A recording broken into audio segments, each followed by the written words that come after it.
Boom.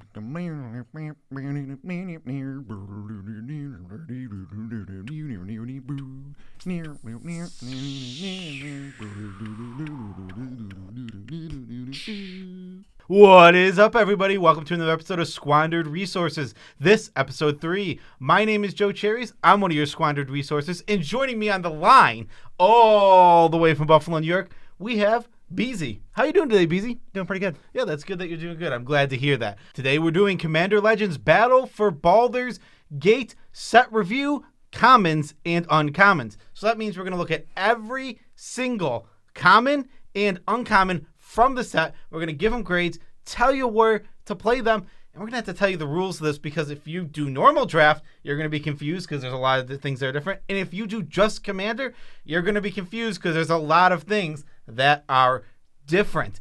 But before we begin, I have to shout out the sponsor of this channel, Maraschiello.com. Seriously, they're an amazing deck building website, and you absolutely need to go there and check them out right now. Build every single deck. If you're thinking about building a Commander deck and it's in your head, put it on not paper, but the internet. And when you do that, you're going to feel great because this site is intuitive, easy to use, and just overall one of the best sites in the whole universe. If you would like to support Squandered Resources directly, you can do that through our Patreon page, but check out the Nitpicking Nerds because it's that one. That's the one that you use to support us.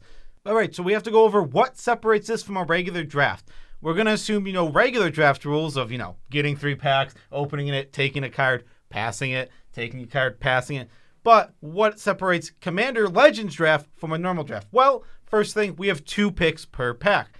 Each pack is 20 cards, so you're going to take 2, pass it, take 2, pass. And obviously, you're going to be building 60 card decks instead. I don't know if this is obvious, but I think it's obvious. 60 card decks instead of 40 card decks because this is Commander. We play with a bigger deck size.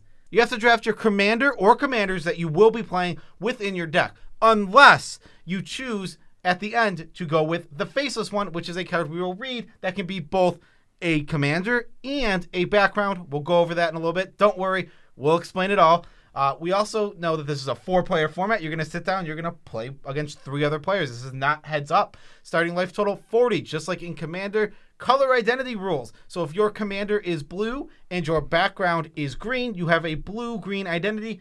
All your cards must be within that color identity, meaning something like a Moss Diamond cannot make it into your red-black deck. In normal Commander, you have a singleton rule, but that will not apply here. If you draft 7 of the exact same card, you can play 7 of the exact same card in your deck.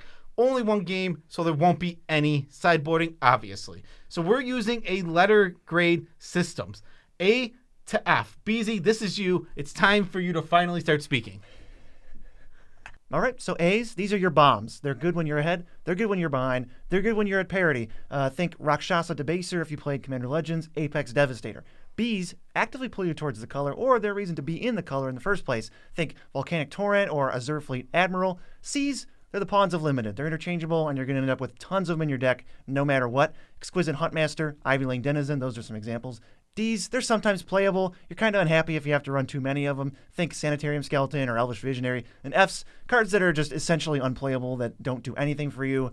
Portent of Betrayal, Daring Saboteur come to mind from that set. We also have a side grade called Build Around, where a card not going to be super good on its own, but when you commit to it, build your deck around it, and support it, it's going to be better, but it has the requirement of being build around. So something might receive a build around B, for example. Yes. So to start this off, we're going to do 2 things. One, we're going to read you the Faceless one. We're going to explain to you a couple things. We're going to explain background is going to be super important here. And we're just going to explain the archetypes after that. So let's read Faceless one, and then we can explain to you what background is and how it works. Yes, arguably the card that ties the entire set together in a nice little bow. It's Faceless one. 5 mana for a 3/3 legendary enchantment creature.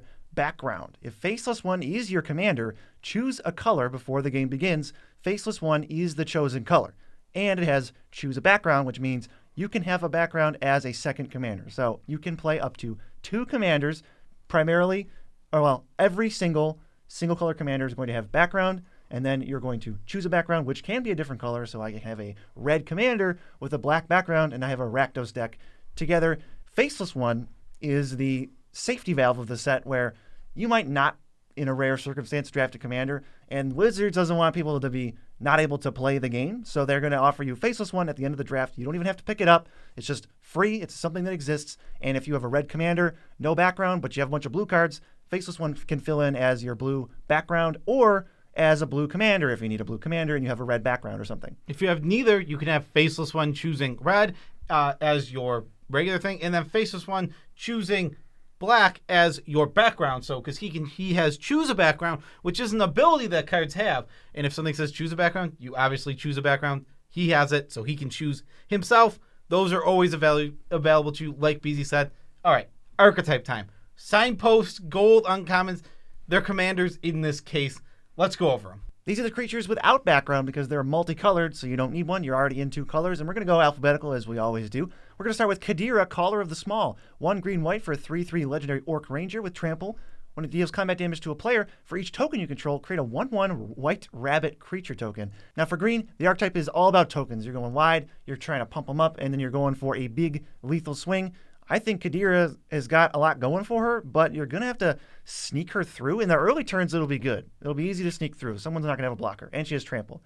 But in the later stage of the game, I'm not really sure how you're supposed to connect with this. Yeah, so one thing I'm looking at with this card, comparing it to the tokens archetype from the last Commander Legends, is that you had Thalise, who was really, really good at paying off your tokens and turning them into flyers. Evasive. This is not giving you evasive threats, and it's not evasive itself. I think this card is going to be really a struggle to play as you scale into late game. I like this card, and I think the tokens archetype has a chance to be decent, but I'm at like a C, maybe a C plus for this, because I look at this card and I just think, is it great? No, it's good for sure, but I think the board's going to clog fast, and this card's just going to be stuck staring down a bunch of other creatures. Yeah, I like C for this card. Just keep in mind, we're not giving commanders a higher grade because they're a commander. It's just kind of an assumed fact that you need to pick up a commander during this draft. That's a given. You can pick really any of them. As long as your deck's going to function, that's fine. So we're not going to give these a boost. I think this is really just a C. It could be a card. If it's not your commander, I could see like not even playing it. Yeah, that's very true. I mean, I don't foresee playing this card much if it's not your commander. It's pretty much only a commander. Pick it up then. And like you said, the reason we're not grading these commanders higher is, yes, you do need commanders, and commanders a lot of time are much better in the command zone. But on the same note, anytime you're going to be drafting these afterward, you still need to know how to draft them. Next, we have Commander Lyra Portier, weird name. It is a legendary creature for 3 red white. It's a 5/3. Whenever you attack, spells you cast from exile this turn cost X less to cast, where X is the number of players being attacked. Exile the top X cards of your library. Until end of turn, you may cast spells from among those exiled cards. Okay. Red white is indeed the attacks matters archetype, something brand new for red white. We've never seen this before, except really fresh to see. Except in every other set. But this card is very, very strong. It is a lot of card advantage, and all of those spells you're exiling are going to be brought down. Now, you cannot play lands off of this, notably, as it says cast, but I still think this is a good source of card advantage, especially if you have small evasive threats that can get through, sneak through a hit. You know, you play like the 1/1 flyer, we're going to get to later. You just, okay, I'll swing it in, and I just get to draw a card for the turn. That's going to feel really, really good. I think this card's a B. I think it's exactly what the archetype is calling for you to get this card. You want to be attacking all the opponents. That's why we got Myriad going on, which we're going to go over later. This card's great. Yep, I think it's nothing much to say. I think it is a B. It's much different when you don't have to put the commander at risk, like with Kadira, where you have to send her in and make her contact. This is just like, find an expendable token, send it in, you just drew a card. You didn't even do anything. Yeah, and like I said, I think evasive threats are going to pair really, really well with this guy. Yeah, let's go on to Kagha, Shadow Archdruid. 2 black-green for a 1/4 legendary elf druid. When it attacks, it gains Death Touch until end of turn, and you mill 2 cards.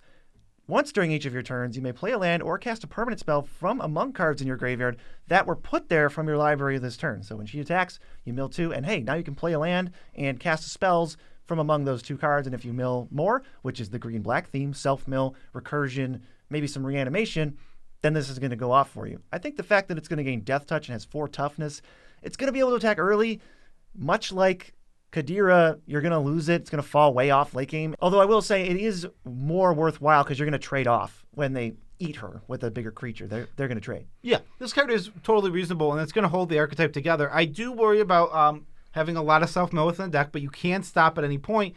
Commander Legends games can be extremely, extremely grindy to the point that if you're constantly milling yourself, it can be a problem, but this is still a strong commander. I think it's a solid B-.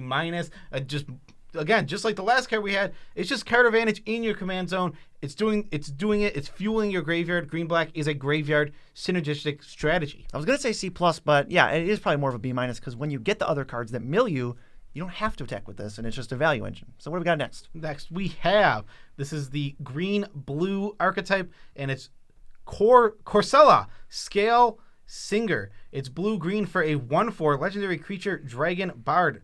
You may look at the top card of your library at any time.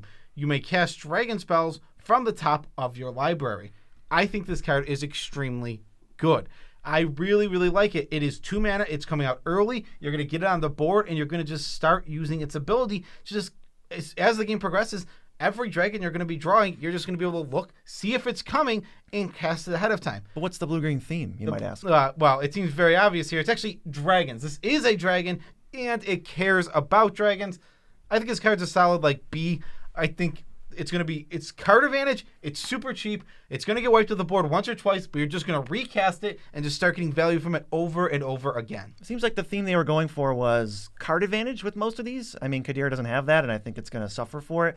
This seems like a B+, maybe a B trending towards B+ to me because it just comes out on turn 2 every game. It sits there, and it's going to guaranteed, if it sits there, draw you 3 or 4 cards. That's amazing. The one thing I don't like about this is a lot of the dragons have adventures, and you're not going to be able to get that. So you kind of just get the 1-for-1, mediocre flyer side of it, but then you also drew it and cast it when it wasn't in your hand. So that's kind of making up for it. Yeah, definitely making up for that for sure. What's next? Let's go to Lowe's hand. Dragon's Legacy. 3 blue-red for a 4/2 legendary dragon shaman with flying. Whenever you cast an adventure spell or a dragon spell, it deals damage equal to that spell's mana value to any target that isn't a commander. I like that little isn't a commander tucked in there because this card looks really good. Doesn't care what happens. Every once in a while, it'll chip in for 4 damage. Not necessary because your deck is full of adventures, which is the main primary blue-red theme. You're casting a bunch of adventure spells, and you also have the bleeding over of blue-red has dragon cards as well, so you're just going to be throwing out damage. I think this is another B+. This is a great card. Yeah, so something about these, Teamer has a bunch of dragons within the whole entire archetype, so even though blue-green is the 2-color draft archetype that you're going to be looking for dragons in, it does bleed into this. It's great. This card is, like you said, it feels great, and I don't think it is irrelevant. Its body is annoying. It's going to get some chips in. It's a big flyer. It's just a big flyer that nobody's going to want to deal with. Again, what do we talk about? Does it give you card advantage? It actually does. Oh, okay. Because it removes threats. Yes. So card advantage, the theme of all these. Next, the red-black one. It is Maadi, Imperium Master. It's a 3/3 legendary creature, Cat Devil, for 1 black-red. At the beginning of your end step, create a treasure token for each creature that died this turn.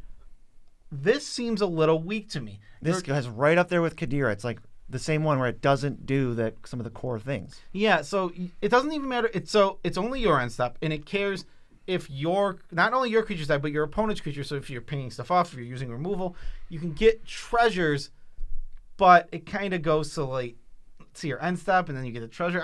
I'm not super interested in this card. I think it's fine, and I think it's going to hold the archetype together. Red-black is sacrifice/tokens. They both kind of go hand in hand as tokens sacrifice themselves as well. And treasures as well. I think this is just a C. I don't think it's a bad card by any stretch of the imagination, but I think it's one of the weaker archetype leaders. For sure. I don't really have anything else to say. It's a C, and you're going to be playing it, though. Minthara, Merciless Soul, 2 white-black for a 2/2 legendary elf cleric, ward X, where X is the number of experience counters you have. At the beginning of your end step, if a permanent you controlled left the battlefield this turn, you get an experience counter. Creatures you control get +1/+0 for each experience counter you have. Now, the white-black theme is to sort of flicker. It wants creatures to leave the battlefield specifically, so it doesn't care if they die or you sacrifice them, which overlaps with the red-black thing, or if you blink them, which overlaps with the blue-white thing that we're going to be getting to. So this just does it all. I like that it's the bigger and better it is, the more protected it is inherently. It just comes with that. Yeah, you're just going to notice that they did a lot of overlaps with the archetypes, and this is another one of them. This is cool. Experience counter is coming back. We're getting to do this. This card, as we scale into late game, if we can get this card going, it's going to be unkillable. The third cast around, you're going to feel great. Yeah, exactly. So you can just get it up, and then your creatures are just going to be pumped up and beating in. This card is good. This seems like, it doesn't give you the card advantage, but it gives you the way to, like, win the game. +3/+0 is all you need to close it out and take somebody out of the game. I wonder if this might get up to like B+. Maybe we start at B. I think it's a B+. It's one of those two. I mean, it's very, very good. So B, and let's just move on to the next one. Who is up next? We have OG, and that doesn't stand for Original Gangster. In this case, the Exquisite Blade. 2 white. Blue for a 2/3 legendary creature, human monk. When it enters the battlefield, you gain 2 life and you scry 2. And whenever you cast your second spell each turn, exile up to 1 target creature you control, then return it to the battlefield under your control. I think this card is just good. It's really, really good. Might even be the best of all of these. Easy B+. I mean, it's pulling you into this archetype and it's paying it off hard. This card is very, very good. Double spelling is a critical part of Commander, even Commander Limited. You're going to be building your deck with that in mind anyway. Every time this thing's going to trigger very often. There's a lot of card advantage in this set also, probably more than in the original Commander Legends, which had a lot of like pseudo vanilla creatures. They pushed the envelope with this one. I'm thinking B+. Yeah, this card is very, very good. I mean, it's simple. You're going to double spell. It rewards you for playing Magic. It's the thing you can flicker. It is something good to flicker, but also if you just get something out that does something better, all right, now you're in for that. Now you can start flickering that. Yeah, this card is very, very good. If I'm in blue-white, I'm hoping this is an easy pick one pack one for me at a lot of times. Oh, for sure. Because it's like, okay, this is such a good commander. I'm willing to start and see if this is open. Something that is very underrated and was very underrated in Commander Legends that we are not going to sleep on this time is life gain. Yes. Because the Wizards knows what format they're crafting, and they're crafting it so that there's tension and that no one's getting comboed out. Life gain, super valuable, so I'm got that in my head. Let's go to the second last legend here. It's Real Surreal, Kingpin, 3 blue-black for a 2/5 legendary creature, human rogue with Death Touch, and here's the spoiler alert, blue-black mechanic is when it enters the battlefield, you take the initiative. Now, this is a whole separate tangent we get to go on after I read the rest of this. Whenever you attack, target attacking creature gains Death Touch until end of turn. If you've completed a dungeon, that creature also gets +5/+0 and gains first strike and menace until end of turn. So we have to go back to taking the initiative. What is that? You sort of get like this token that's going to represent it. Any spell that says take the initiative, or when you deal combat damage to the person who has the initiative, that's just creates the initiative. It's only one initiative, and it's going to be passed around, much like the Monarch token. So at the beginning of your upkeep, if you have the initiative, you are venturing into the specific dungeon for the set, the Undercity, or progressing one room further in the dungeon. And it also happens whenever you take the initiative, even if you already have it. So if you have the initiative on your upkeep, great. You're going in the first room. Then you play Real Surreal. You go in the second room. Yeah, so any card that says take the initiative moves you along in the dungeon. It also removes the initiative from any other player who has it at the time. Only one player can have the initiative at a time. And cards that say take the initiative literally mean take the initiative from the other players. I mean, this card also, as a side note, just looks great because it's never at risk. It's got Death Touch. It's going to glum up the board. No one's going to want to attack you with their 3/3s, 4/4s, 2/2s. And it's just going to throw Death Touch out there. You're going to get the evasive stuff. You're going to get combat damage triggers if you have them. And when you complete a dungeon, when you complete the Undercity, oh my God, +5/+0 first strike menace, Death Touch? Like if the one we were just talking about wasn't the best one, then it's this one. Right. Because this one is also just over the top and incredibly strong. As soon as you complete that initiative, this card just goes off the rails. It does not. The creature you're now attacking with is not blockable under any circumstances. You cannot. You have to block it with like 17 creatures in order to kill it. That's not plausible. It's chump block. Oh wait, it has menace though, so it's not. It's double chump block. Right. What is going on with this card? This card is so good. As long as you are achieving your game plan of doing the initiative, this card is great. B+ all day. If you attack with a 1/1, it'll become a 6/1 first strike Death Touch menace, which requires, let's see, 7 1/1s to trade with, and you just sent a 1/1. It doesn't have to have abilities. It cannot be traded with, essentially. It's impossible. It really cannot. It has to be chump blocked, and it has to be double chump blocked. Right. 7 creatures can take it out. Yeah, the initiative is very strong, and he's good at getting it back. Like, you can just get back the initiative with this card by giving your creatures Death Touch. Want to trade one of your real creatures for my fake one? I didn't think so. Yeah, no, I don't think so at all. And last but not least, we have the red-green archetype, and this is Thraskus the Butcher. 3 red-green for a 3/4. It's a legendary creature, Dragon Peasant. It's got trample, and whenever the Butcher, just the Butcher, attacks, double the power of each dragon you control until end of turn. So, red-green, also sort of dragons, but power. It's power / dragons matter, the whole teamer thing as we went They're over. running back that power matters. I hope they got it right this time. And it's interesting. This card is pretty good. It is a 6/4 attacker because it doubles its own power. If we can add any other ways to start bumping up power, this can be a legitimate commander, which we did not see in Commander Legends. It was not happening ever. This thing can do it, especially if you have ways to pump it up. But I'm still just on like a C+. It's not like over the top or broken, but I'm happy to have it if I'm in the archetype. He has to attack to get the bonus, right? Yeah. That to me raises some red flags. I'll start it at C. I don't think any of these commanders could be much worse than a C. They're going to push them a little bit. They're going to make sure they can do the archetype thing. And I think now that we got them all out of the way, this will move a lot quicker and we can talk about individual cards. Yes, so let's get to it. All right, so now we're on to white. We're going to be going through in Wooburg order. Like we always do. Like we always do on Squandered Resources. We've literally every single time I think we've done that on this podcast here. So first, we have Abdel, Adrian Gorian's Ward. Yep, that's a weird name. 4 white for a 4/4 legendary creature human warrior. When it enters the battlefield, exile any number of other non-land permanents you control until he leaves the battlefield. Create a 1/1 white soldier creature token for each permanent exiled this way. Choose a background. I like this card. There is a flicker theme within blue-white that this is going to go very, very well with. You're just going to play this card. Underneath it, put all your things that want to be flickered. All right, and just as soon as he leaves, you're getting them all back and getting those ETBs. Plus, you get the reward of getting 1/1s. Also, it's non-land permanents. You can just exile your mana rocks. Just get rid of them when you don't need them later in the game. This card provides a lot to you, and it has choose a background, meaning that it can be your commander and get you into the blue-white archetype by getting a blue background or choosing the faceless one if you see fit. I love how we're starting with it has to be one of the best legends. It literally, this has got to be one of the better first picks. I'm gonna say right now. It fits into every single white archetype. So if you know white's open and you see white cards, this is going to be your commander and it's going to be good no matter what. Makes tokens that can attack multiple players. Makes tokens, flickers things, and makes things leave the battlefield. This does it all. It's really good. They don't want to kill it, but you're going to be flickering it. And when you flicker this, it just gets out of control. Yeah. This looks like a B+. This is an easy B+. It's not a bomb. It's not going to be winning you games all the time, but it's super good. It's incredibly strong.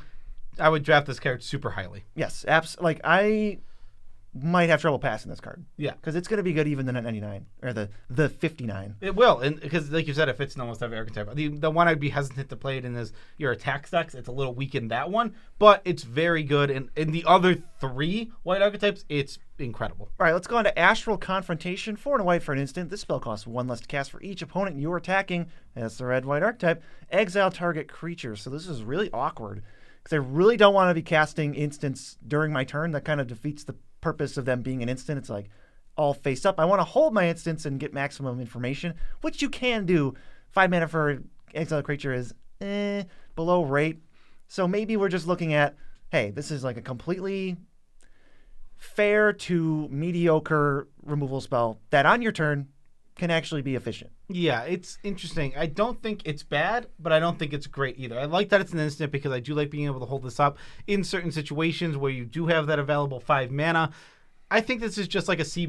It's a fine card, and you're going to play it in some of your decks, but I'm not super happy to be playing it. It's not like I'm not jumping for joy when I get this past me. I'm not like, white's open, oh my god, slam it. Yes, this is a C-. It is not desirable. You'll pick it up if you see it. You'll have chances to pick this up. Yeah, you will play it. Next, Bane's Invoker. 1 and a white for a 2/2 human cleric. Don't know why the creature types matter here. Pay 8, up to 2 target creatures get +2/+2 and gain flying until end of turn. This is fine. It's a 2/2 for 2, which is useless. That would be an F easily, but it does scale into the late game with its ability, but the body's really worthless. If you need a finisher, I kind of like this. I think this is a D+.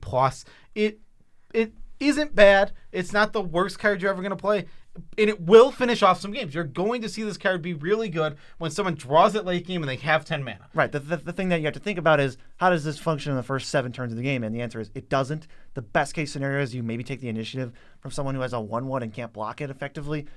This Invoker cycle, I feel like, is going to kind of be in the D territory. I like D+ for this one, maybe just D, where it's like, hey, late game, one thing you can do with this card is make deals and say, I'll give your creatures +2/+2 flying, you send them this way. Or you can mess things up, hold this up, someone's going to attack, and then you just boost it up if it's not attacking you. Yeah, exactly. D+, these are, like you said, these are probably going to be in the D range. Yeah, let's go to Banishment. 3 and a white for an enchantment with flash, so it's basically an instant. When it enters the battlefield, exile target non-land permanent an opponent controls, and all other non-land permanents your opponents control with the same name as the permanent exiled with Banishment until it leaves the battlefield. Okay, not always super high on Oblivion Ring effects in regular Commander, but this is Baldur's Gate. This is limited. It's going to be a lot different. Function more like, let's say, 75% removal, where things can destroy it. It will happen sometimes, but not guaranteed. It kind of seems like flavor text to hit all of the same non-land permanent. It only works on tokens. Yeah, I'm not sure. This card is fine. It's 4 mana, exile. I'm not super excited. Like, this isn't the card I'm looking to put in my deck often. Like, I'm not like chomping at the bit to get to this card. It's not like this is like a card I'm looking for when I'm in white. It's like, hey, it's pick 7. There's like 6 cards left in this pack. Okay, I'll take this to go with my white deck. I just say this is like a D+, C-. What do you think? I might just give it a C. Wizards did put this in uncommon, so I'm going to take a little bit of a hint and just say the fact that it's an instant speed is probably a nice little boon. So it's probably just like the most begrudgingly playable card ever. I'll give it a C- then. Yeah. I think C- is fair for it. I really like this next card. It's a cool design. This is Beckoning Will-o'-the-Wisp. It is 2 and a white for a 1/3. It has flying. At the beginning of combat on your turn, choose an opponent. Creatures attacking the last chosen player get +1/+0. So not just your creatures. This is really cool, and I think it fits really good into this token strategy where you're going to make a bunch of 1/1s, and then they're all going to be pumped when they're attacking this player. What I really love about this design is it's not just your creatures here. That is what's so cool. It is now it goes to your opponent's turn, and if they attack that opponent, they also get this pump. This is a really cool card. This attacks as a 2/3 also in the air. As a flyer, it blocks decently as a 1/3. I like it. I really do like this card. I think it's really solid. It's like a C+. It's not busted, not broken, but I'd be happy to have this in a lot of decks. See, when we're talking about like Bane's Invoker, and you're like, you might be asking like, well, why is that like not useful in the early game? Like, this is going to be what it's competing with, where it's like flyer, evasive, throws damage at your opponents without you having to do any work, and then is like a anthem effect for your creatures on your turn, and it's like modal and you can change it around. This card just looks awesome. I feel like I would probably give it like a B-. This thing just seems like it has perfect stats. It's an early drop. It doesn't do anything wrong. I love this card. Yeah.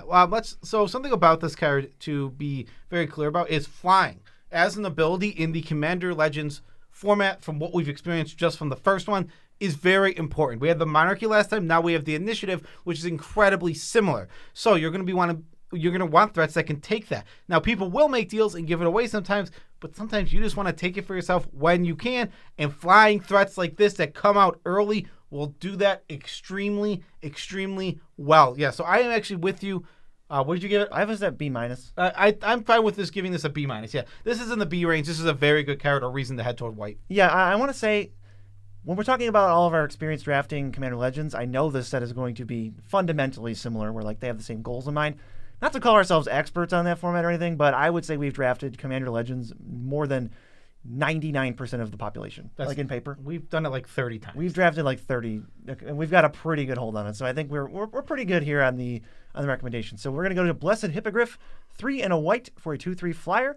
When it attacks, target attacking creature without flying gains flying until end of turn. It also has an adventure, which means if it's in your hand before you play it, you can either just cast the creature side, or start with the adventure side, put it in exile, and then cast the creature side later. You can only do it in that order, but it's going to be basically a 2-for-1 because they're always spells that do things. So this is Tyr's Blessing, white for an instant adventure. Target creature gains indestructible until end of turn. So what I kind of want to do with these is definitely cast the adventure first. So offer a trade, block a creature, save something from removal. Great. You just got a 2-for-1. Now here's a 2/3 flyer. It's whatever. Like at least it has evasion and it can push through damage. Yeah. So did you say what the creature was?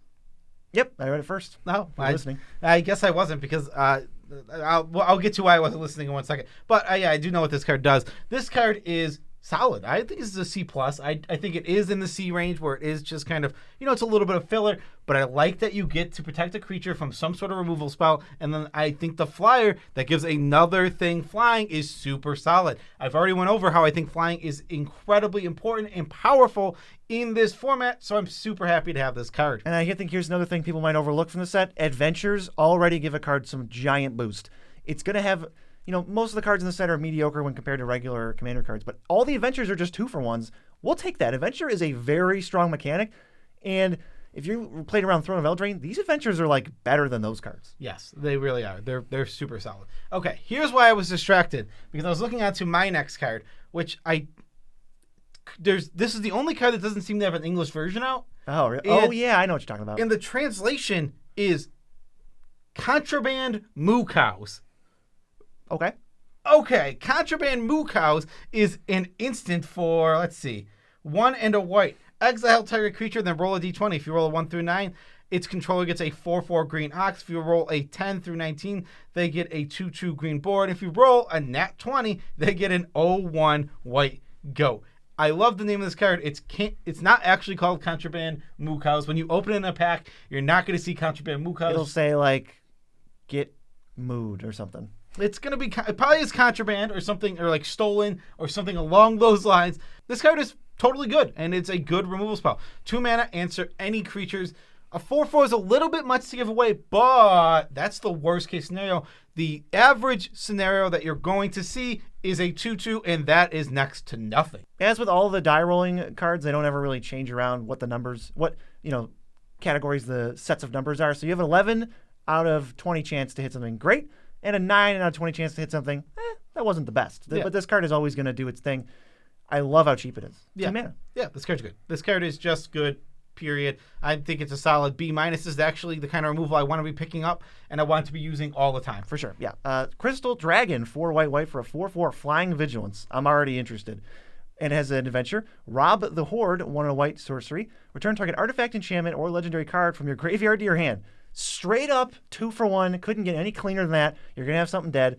Don't worry about it. This thing's kind of expensive, so you're not going to have the tension of like, do I play this on turn 3? Nope, because it's a 6-drop. And it's just going to take over the skies and work on defense. I think this card, it just looks so strong at B-.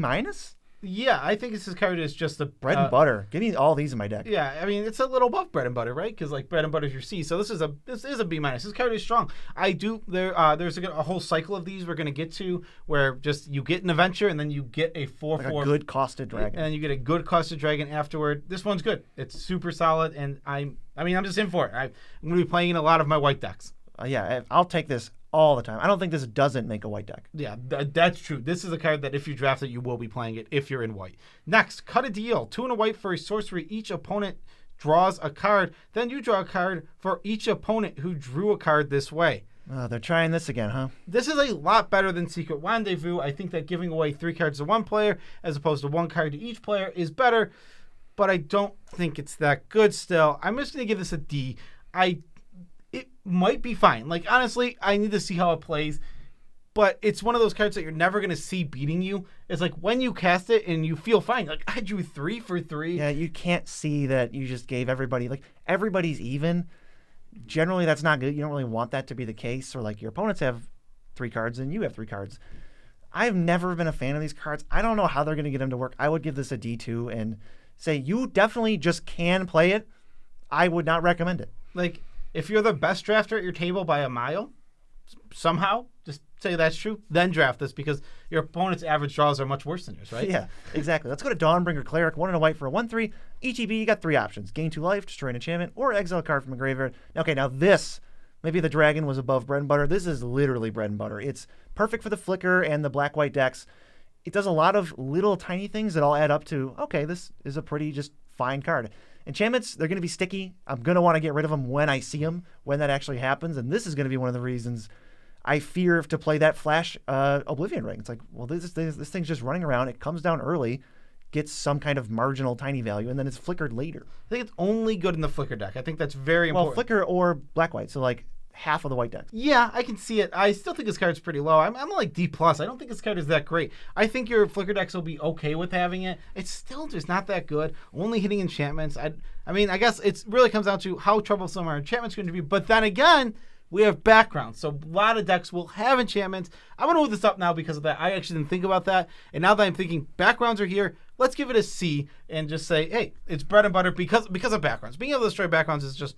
See, I was on C, and then you mentioned backgrounds, and now I'm kind of on C+, where it's like, this thing's never not going to have a target. Yeah, so I think this thing's fine. So C is where I'm at, C+ for BZ. Don't be like us 2 seconds ago. Backgrounds are a fundamental part of the game. They are always in play. They're always affecting things. It's not like they can choose to have two partners. They always have a background and commander, so things like this, stock goes way up, and I'm probably taking it a bunch. Yeah, you'll be playing as the background every single game.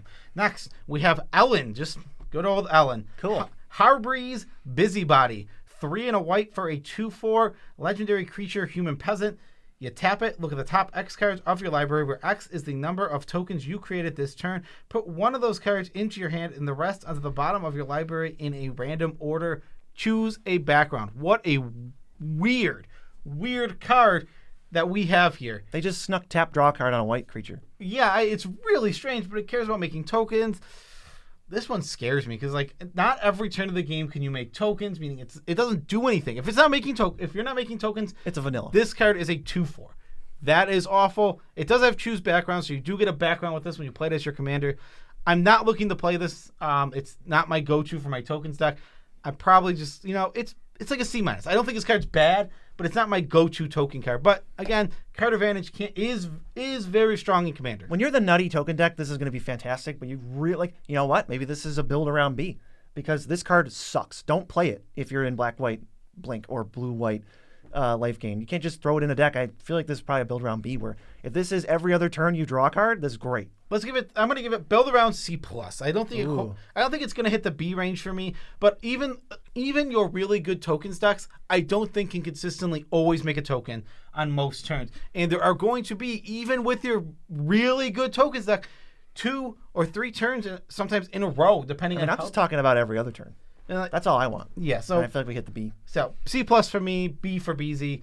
What do we got next? We got Far Traveler. It's a background, 2 and a white for an enchantment. Commander creatures you own. Now that's what all the backgrounds share. They're all not an effect. They give your commander an effect, so they don't do anything by themselves. Commander creatures you own have, at the beginning of your end step, exile up to 1 target tap creature you control, then return to the battlefield under your control. Under its owner's control, which is probably yours. Flickers every turn, but it has to be tapped. So they want you to either tap it manually or attack with it or something like that.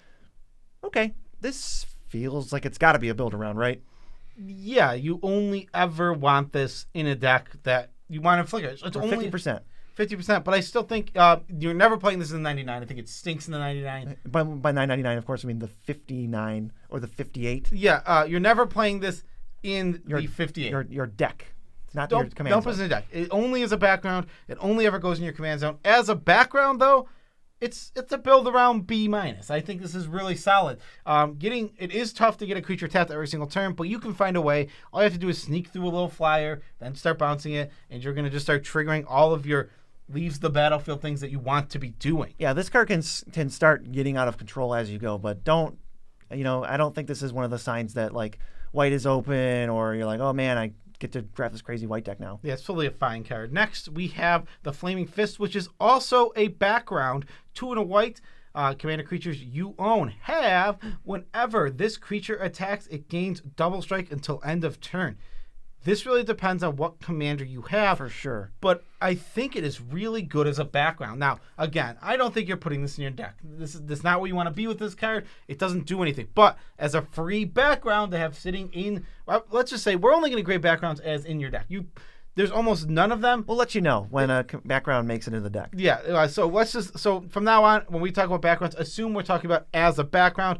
I think this is just a solid build around, because the other commander has to care about attacking, like B B minus, B. Yes, the backgrounds are definitely weaker than the actual creatures. They're more supporty. There's not going to be a background that just takes over the game. They're all supportive. This one just does not sit too right with me. I just feel like it really depends on the commander. Most of the commanders we've read so far, I'm just like, I don't really care if this has double strike. Yeah, well, I'm talking about. So I'm talking about this as obviously within the red white's attacks. So build around. Red white card. I think it's maybe let's go with C+. Build around C+, and maybe as we go through here and we see some of the red commanders that I can go with, we can see if this gets a little boost. Okay, that's fair. Flaming Fist Officer, 2 and a white for a 2/2 gnome soldier. Whenever another creature you control leaves the battlefield, put a +1/+1 counter on Flaming Fist Officer. They did this with 9th Bridge Patrol in Commander Legends, and it was the D-est, bottom of the barrel playable I've ever seen in my life. This is even more expensive, and I'm less impressed with it because it's harder to get going. Flickering is easier than it was in Commander Legends, for sure. It's an archetype. But ultimately what you're left with is just some kind of vanilla creature, and that doesn't get the job done. I don't like this card. This is an easy D-. It's not unplayable by any means. Yeah, the thing is about a lot of these cards, you'll put them in your deck, and they do stuff. This might even get up to a 7/7 sometimes. But in the late game, it's trash. It might as well just be a land. You'd rather have a land. In the early game, it's not going to help you either. It doesn't draw cards. It doesn't dish damage. It doesn't stabilize you. It just does. Bleh. Yeah, this card's not very good. It's pretty simple. The card's not very good. Don't play it. It looks better than it is. Probably just don't play it. It doesn't look good at all. It looks horrible. Some people play it and they think it's better. Okay, we have next Gisela Monk, 4 and a white for a creature. It's a 3/2. It's got flash. It's got flying. When it enters the battlefield, tap all creatures you don't control. What is this card? I think this is an A. This card is A minus. Okay, let me start. Yeah, I mean, what is this card? Well, we're thinking about B plus A minus. So the thing about tapping creatures in Commander is when you tap creatures, not only can you push through damage, but if let's say it's the person to your right in the turn cycle, 2 other players can push through damage at that player. If they're a threat and you tap all the creatures they control, they're dead. This can just kill people. And it's just totally serviceable as just a random creature. It stops attacks if you have to play something or you want the initiative. Holy crap, 3/2, reasonable body. Flash makes it so that I'm not too upset playing more mana for it. This card looks amazing. This is an A. This is an A. I mean, A minus. I'm just going to say A. Here's your mythic uncommon. What is going on with this card? This is the easiest slam. If I open this card, I am never passing it. There's almost no chance. This card is so good. It is a game ender. It protects you. It's good at all points in the game. It's just good no matter what you're doing. And the fact that it has flash means you can pick a player to bully, basically. And you can pick somebody to say, hey, that person just went. So now on the next person's turn, tap all their stuff, and everybody gets a crack in. 3 players. So, if somebody is this threat that you need to get rid of, okay, and your end step, tap down all the creatures. All right, everybody kill them. This is just wow, what a grown test. You're going to lose so many games to this. This card's incredible. I don't know why. This feels like a rare, but it is an uncommon. And we'll see if we're right, but I have to imagine this is bonkers. I will tell you right now we're right about this card. This card is really, really good. It's undeniable. One of the biggest issues that happens in Commander Legends draft is board stalls happen and nobody can push through damage. This breaks it immediately and just lets you end the game. Perfect. So good. Get in my deck. I want 5 of those. Goliath Paladin, 4 and a white for a 3/6 vigilance. When it enters the battlefield, you take the initiative. Oh boy, I want a lot less of these than I want those flyers. Okay, it kind of replaces itself. It locks the ground down. It's probably a D plus. You'll play it. It's not even that bad, but you're never going to prioritize this. Yeah, I'm on just D. I don't think it's a D plus. It's a pretty. The body's pretty irrelevant. I'm not that excited about it. It's fine. Certainly in the D range. Yeah, definitely a D. We have Great Sword of Tyr next. 1 and a white for an artifact equipment. Ooh, cool. We get a first equipment here. Whenever equipped creature attacks, put a +1/+1 counter on it and tap up to 1 target creature defending player controls.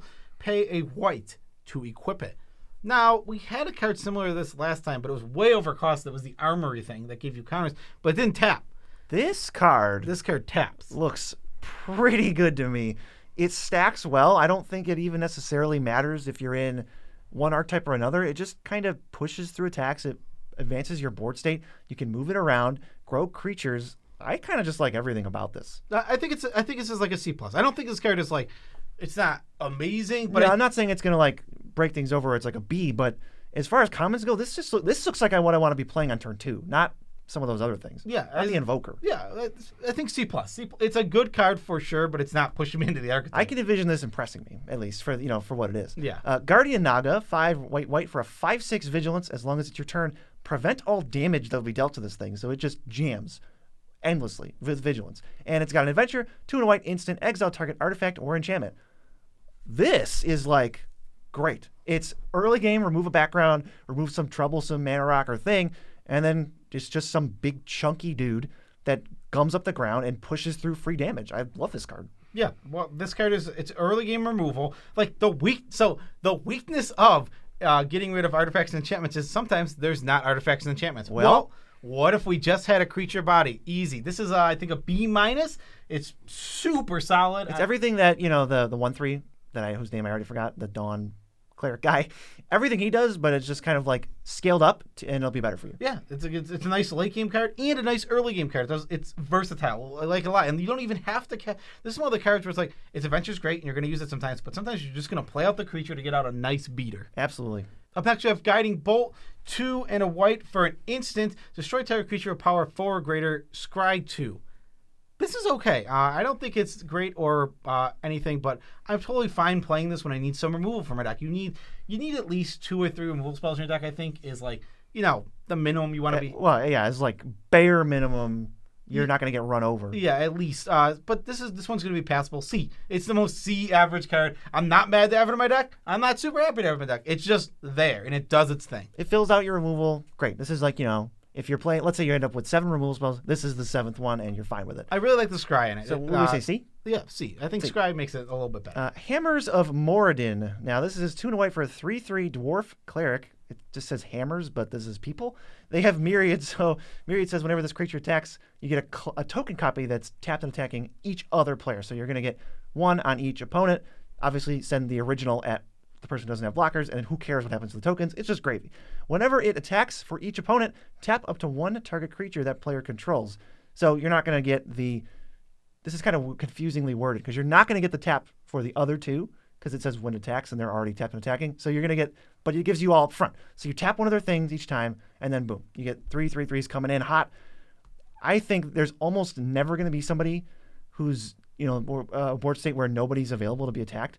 They're 1 blocker gone, because this takes care of it, and then it's a 3/3, so it beats out any 1/3s or 2/2s they got lying around. This thing will connect. This thing is really, really good for the attacks archetype. This is exactly what you want to be getting for. It has Myriad, which is going to let you attack every single player, which is going to be our goal. And on top of that, tapping down the creatures will let us get in with other creatures. This thing is going to really be a staple of that archetype for sure. I think so the 2 archetypes I really want to see the Myriad cards in, the attacks archetype, and I want to see it in the, do you know which one? Tokens, because they make tokens. That wasn't even what I was thinking. Leaves the battlefield, because they leave the battlefield. You know what? Turns out it's just all 3. Turns out that they were actually thinking about all this. Yeah, this card's really good. It's going to hold together a lot of archetypes. What do you think? What's the grade? I think this is the type of thing that's going to make that 2/4 that taps to draw cards super good. Yeah. Well, that's just fair. Throw in Myriad tokens, like who cares what happens to them? Draw cards off it. This lets you push through a lot of damage too. Yeah, and you're going to have to do that because you got 3 players of 40 life, and you're the red-white deck, so you're trying to get aggressive and not let them resolve all their 5/6 vigilance late game cards. I think it's a B. I'll go B-. B-? Because it's kind of just stats. It's not anything special. It is kind of just stats, but it also push through other attacks as well. But if you just think for 1 second, I know it's going to get clogged and this won't always be able to attack, but it is 3 mana attack for 9 damage. Let's also count that it taps the creatures. For your turn, great, but they're still tapped when everybody else goes. Yeah, exactly. So the guy to your right is going to. So maybe this is around I'll just say B- for now. Yeah, B-. Next, Icewind Stalwart. 3 in a white for a creature Tiefling warrior. I don't know why I keep reading the types. They don't matter. It's a 3/3, and whenever Icewind Stalwart enters the battlefield, exile up to 1 target non-warrior creature you control, then return it to the battlefield under its owner's control. How ironic that the creature you say that the creature type doesn't matter is probably one of the most relevant creature types. It really is. Because it can't go infinite with itself. It cannot flicker itself unless you magically move the warrior type, which you can't do in the set, so that's just not going to... It's not going to happen here, so we're just going to... It's a flicker. This is for your leaves the battlefield and your flickers, obviously. so obvious what it's intending to do. I think it's a C+. It is. I think it's a bread and butter card that you're happy to have it, but it's not pushing the envelope. But I think those two archetypes, you're gonna love it. You're gonna love this card. You're gonna love the way this card looks. I think in those decks you're fine. And what's really gonna be good, I mean, it's a C+. It's not busted, but what's gonna be extra good with the card is when you have a flicker on anything. Well, you just get an extra leaves the battlefield thing because you flicker this and then flicker the thing you were going to flicker anyway. Yeah, it's super solid. Yeah, let's go to Inspiring Leader. Obviously, it's a background. 2 and a white. Commander creatures you own have creature tokens you control get +2/+2. Not a huge fan of the background templating because it's an enchantment. That gives my commander something. That gives my token something. It's like, what is going on? But your tokens get +2/+2. That's Myriad. That's all the dorky rabbits you make. This seems like one of the better backgrounds, but obviously you got to build around it. So this is like maybe a build around B+ or something. Build around B+, but also I think this is a 99 playable card. If you this is one of the few ones where you actually might go, hey, I can put this in my deck. Hold it as an Anthem type of effect. Yeah, build around B+, where I think once you're in the token deck and you're playing green-white and you can go wide, this is a way to end games, put it away, and it goes in your command zone. Woo, that's going to feel really good. It might be to the point where if your tokens, I don't think you can pass this card.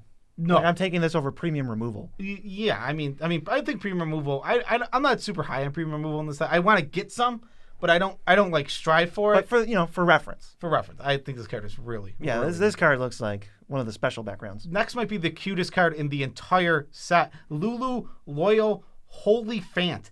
3 and a white for a 3/2 flyer. It's a legend, so it can be your commander, obviously. At the beginning of your end step, if a permanent you control left the battlefield this turn, put a +1/+1 counter on each tapped creature you control, then untap them.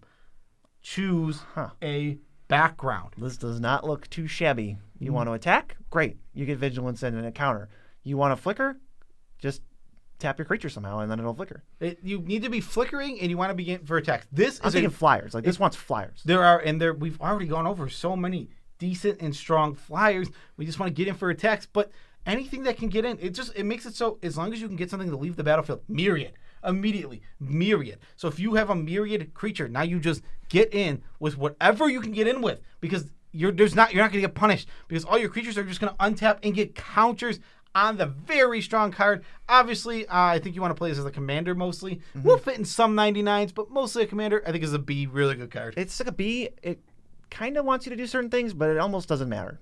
Just put evasive creatures in your deck and have a functional thing.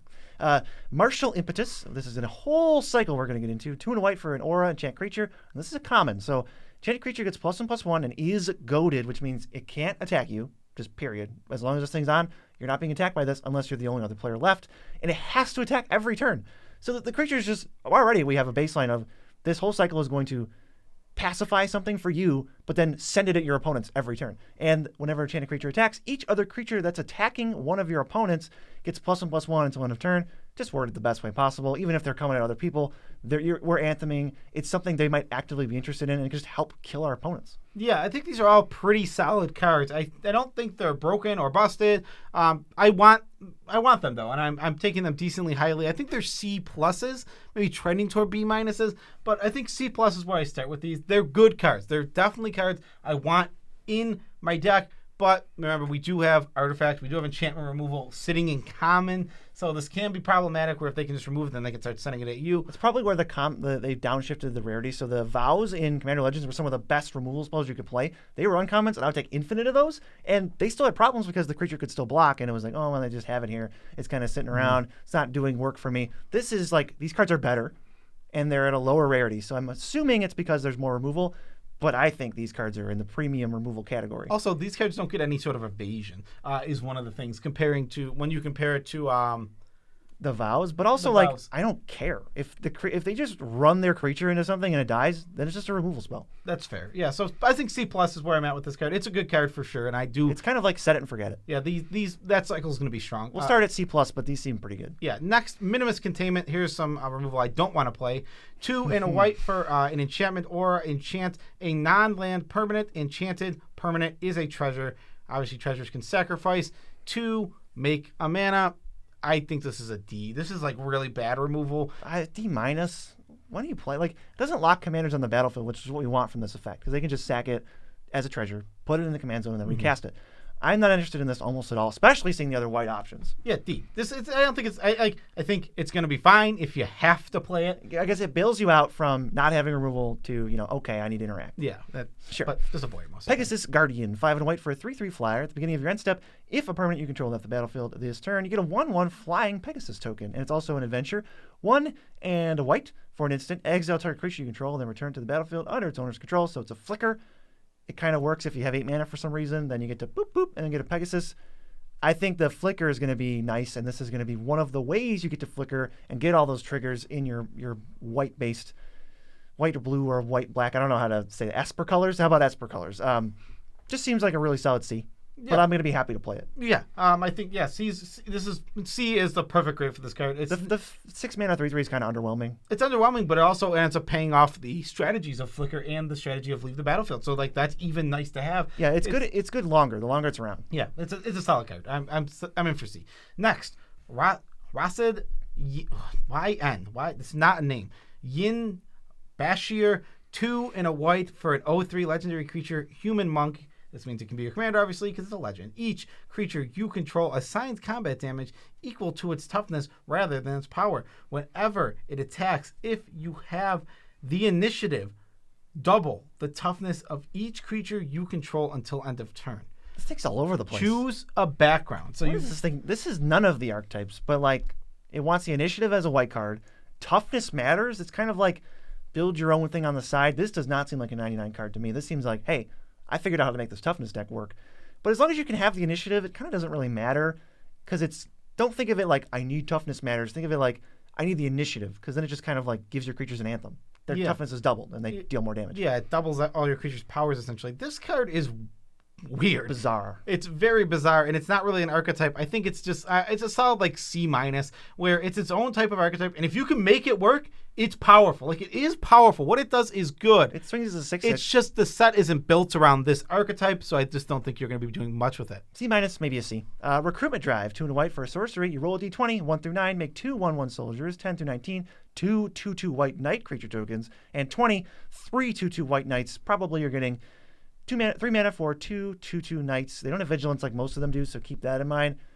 Sure. I mean, I want tokens. I want to be attacking.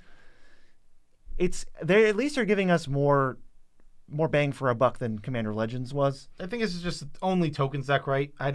Tokens deck, it's like a C, right? I mean, this isn't fantastic. It's just put dummies on the board. Yeah, it's filler. That's a C. Next, Rescuer Chawinga? You always get the hard ones, and mine are just guy who has a blade. 1 and a white for a 2/2 with flash, and when it enters the battlefield, you may return another permanent you control to its owner's hand. All right. I mean, obviously, it's the same 2 archetypes over and over again, where we're in white. Obviously, those archetypes are being represented here a lot. Yeah, if you want leaves the battlefield, you want flicker, this card is really, really, really solid. But I want a 2-for-1 somebody by saving my creature or an adventure creature from a removal spell. You're just living in Value Town. Yeah, easy. This is a solid C+. I mean, C+, yeah. It's nothing crazy, but I'm super happy to have it in my flicker and leave the battlefield decks. I think that's also true of Roving Harper, 2 and a white for a 2/2 elf. When it enters the battlefield, you draw a card. Great. All right, so we got some power toughness. We're going to flicker this as long as this can be, basically stick it on the battlefield, forget about it, and then flicker it whenever you get a chance, and you're going to be living in Value Town. C. Yeah, it's a C, but I think you might have to take it at more of a B- range when you're talking about the flicker decks. You got to take it more aggressive. That is the common for that deck. Up next, we have Scouting Hawk, 2 and a white for a 1/1 flyer. When it enters the battlefield, if an opponent controls more lands than you, search your library for a basic plains, put it onto the battlefield, then shuffle. This is a solid card. It is tapped. Yeah. Yes, it does come in tapped, as most lands do when you search them. But yeah, this card is totally fine. I don't have any issues with it. I think it's a C. It's not I'm not I want a million Scouting Hawks, but it's hey, my flicker deck, I'll definitely take a Scouting Hawk or 2. I think it's pretty good. Every deck needs a little bit of ramp. Got to accelerate into some of those bigger, clunkier things that we want to play. So, yeah, just seems like a C. You're going to play it. Slaughter the Strong. Now, you're really going to play this one. 1 white for a sorcery. Each player chooses any number of creatures they control with total power 4 or less, then sacrifices all other creatures they control. It's a board wipe, but uncommon. they're going to get to choose some of their best stuff, and you're not going to eliminate everything. But this cuts down the board seriously. Play this in your Toughness Matters deck. Yeah, so I was thinking B+, but actually I think I'll go with an A-. I think so too. There is a nice downside to this card. There is a pretty big downside to this card where people get to choose what they want to keep. You won't remove like their best thing, but everything else is toast. Yeah, something interesting about this card is if you want to play that Toughness Matters guy. So I'm saying he's 0. Apparently this just works really well with that. So A-, board wipes are good, period. You need them because they generate so much card advantage. The board is gone. You're getting like 12, 15 creatures off the field. Yeah, it's a very good card. So yeah, the white's open if you see this. Don't pass it if you want to be white, that kind of stuff. Up next is a card I really don't like. It's Steadfast Unicorn. It's 1 white for a 1/2. Pay 3 and a white. Creatures you control get +1/+1 and gain vigilance. Activate only during your turn. Maybe super duper late game. It's kind of like an Invoker. Right, it feels like an Invoker. This is like a D. This is such a D. We can pump our things better than this. Yeah, surely. And you can only do it on your turn. You can't even use it defensively if you want to. It's just a dead card. It doesn't do anything unless you're attacking for lethal. It's a terrible 1-drop. It only is good late game. We don't want this. Pretty much off of it. At least we haven't given out an F yet. Stone Skin. Oh, no. I wasn't even trying to be funny. 2 and a white for an enchantment or a flash enchant creature. This is an uncommon for some reason. I guess they don't want to see it. Enchanted creature gets +0/+10. That does not protect from removal. That doesn't do anything. I don't understand. Sure, you put it in your toughness deck. It's hilarious. It gets +20/+20 if you have the initiative. But, this is not a card. This does not give you a card's worth of value. This card is terrible, and I think this card is an F. Yep, it's an easy F. If you have exactly the Toughness Matters deck, build around C-. Right, but terrible card. Do not play this. Yeah, in general. terrible. Yeah, it is easily an F. There's an F. Yeah, we got there. Yeah, F. Don't play it. Next, Tabaxi Toucaners. Toucaneers? Toucaneers. Nice. 4 and a white for a flying myriad 3/2. All right, I think this card is totally reasonable. It's a beater. It's a flyer. It can dish out a lot of damage. I'm totally down to play this card. I like it. Usually a flyer can sneak through on one person, which is great because the flyers in the set aren't super huge. You're probably going to get the 4/4 dragons that are uncommons that we'll see, and we already saw the white one. Those are probably some of the biggest flyers you're going to see. Yeah, and they're really strong, obviously. But obviously, I think this card's good. C, it's just middle of the road. All the archetypes are going to want this. It literally does all 4 white archetypes. Myriad is great. Yeah, except for Blink. That doesn't really help you. Underseller Sweep. 4 and a white for an enchantment. Enters the battlefield, take the initiative. Whenever you attack, if you or a player you're attacking has the initiative, you get 2 1/1 soldiers that are tapped and attacking. So this is good for taking the initiative. If somebody's got 2 blockers, you're like, okay, great, I'll throw a 1/1 at you. Here's 3 creatures. Now I'm going to end up with a 1/1 as you eat the other 2, and I take the initiative from you. And then it fuels itself. This card is good. This is obviously token strategy, attack strategy, but I think this card is so solid. You can have the initiative and it works. Still get it. Meaning this effect has haste. You take the initiative, then your first attack, you send in a 1/1 someone, you get 2 more 1/1s. Perfect. This is exactly what Tokens is looking to do. Yet another way to make tokens every turn with that tapper. Exactly what Attackers is looking to do. So I am just in for this card 100%. It is probably not broken or anything. It's like a C+ probably. B-? B-, sure. Let's give it a B-. Poops out tokens for the whole game. It does. Yeah, exactly. And I love that it works when you have the initiative. So you don't have to give away the initiative. You can just keep it and then use it to get more tokens. Up next is Veteran Soldier. 1 of the white for a legendary enchantment. This one is a background. Commander creatures you control have, whenever this creature attacks a player, if no opponent has more life than that player, for each opponent, create a 1/1 white soldier creature token that's tapped and attacking that player. There's a whole cycle of these backgrounds that say, if you're attacking the opponent with the most life among your opponents. I don't think it's very good. And all you get for your troubles is 3 1/1s? Yeah. This one, I think this is just D+. This is not the white. We've gone over a lot of white backgrounds I'm super happy to be playing. This isn't one of the ones I'm super happy. D+, it's fine, and I think you're going to play it over having the faceless one. For sure. But I'm not happy. This is your get out of jail free card when it wheels, and you're like, oh, a white background, I need this. Yeah, exactly. So, yeah, not super interested. All right, this card is confusing. It's a 1-mana 1/1. It's Worms Crossing Patrol, and it's got Myriad and nothing else. So I don't know. It's like the cheapest possible way to get your leaves triggers, but it's not going to protect itself at all. it's just gonna die. It feels like a sorcery. This card has no evasion at all. It's just an F, right? It's an F. This is a nothing burger. It's really, really bad. It gets all your triggers and does all the things that we're talking about, where it works with 3 archetypes because Myriad is a good ability. But this creature is chump attacking all the time. No thanks. Pay a whole card for a trigger on something in ETV? Get out of here. Yeah, bad. Your temple is under attack. 2 and a white for an instant, and creatures you control gain indestructible until turn, or you and target opponent each draw 2 cards. You really care about your creatures getting indestructible. This effect was surprisingly good. We had Make a Stand in the last set, and you just kind of used it. It also is versatile if you really are desperate. I mean, desperate for cards. It does do that.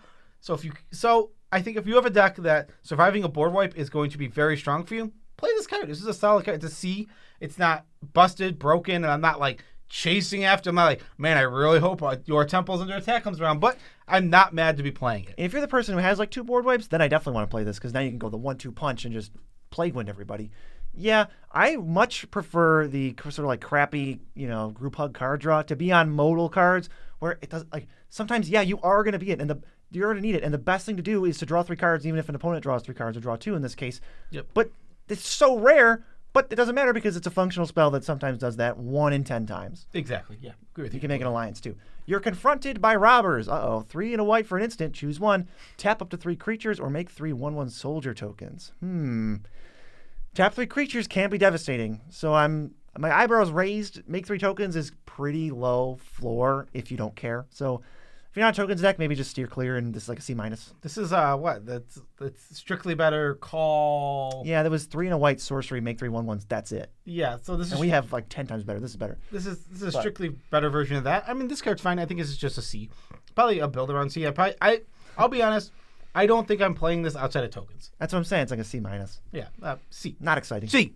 Tapping can be great, but you don't want the card to only do that. All right, up next, we're finally moving out of white and into blue. We have Arakora. Oh, look, you got a tough one to read. Sneak, and it is a 3. It is 3 and a blue for a 1/4 flyer, and when it enters the battlefield, you take the initiative. Sweet. Flyer, take the initiative. This is the most C card I've ever seen in my entire life. It's, again, not a card I'm chasing, but not a card I'm mad to have. It'll fall in your lap. It's totally a C. Allura, Merry Thief. That was easy to read. 2 and a blue for a 3/2 halfling rogue.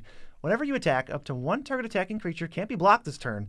Return that creature to its owner's hand at the beginning of the next end step. Yes, please. It's just guaranteed unblockable for 1 thing to sneak through, and then it comes back to your hand. But as long as you can kind of like loop 2 different creatures with this over and over, like you play the 1, maybe the 3-mana 2/2 that draws a card, then you loop that and you attack and you bounce something else and you play that and you just keep going. And this is like a value city. Yeah, this has choose a background. Very important for this card. Yeah, it's a legendary creature. All the mono ones I have it, I think. Yeah. So this is like, what, a B? This card's great. It doesn't care what you're doing. It's just good. Yeah, so I want you to picture something with me, BZ. You have this. You have the 3/2 that taps down the whole board. You attack with it and put it back in your hand, and now you flash it in again.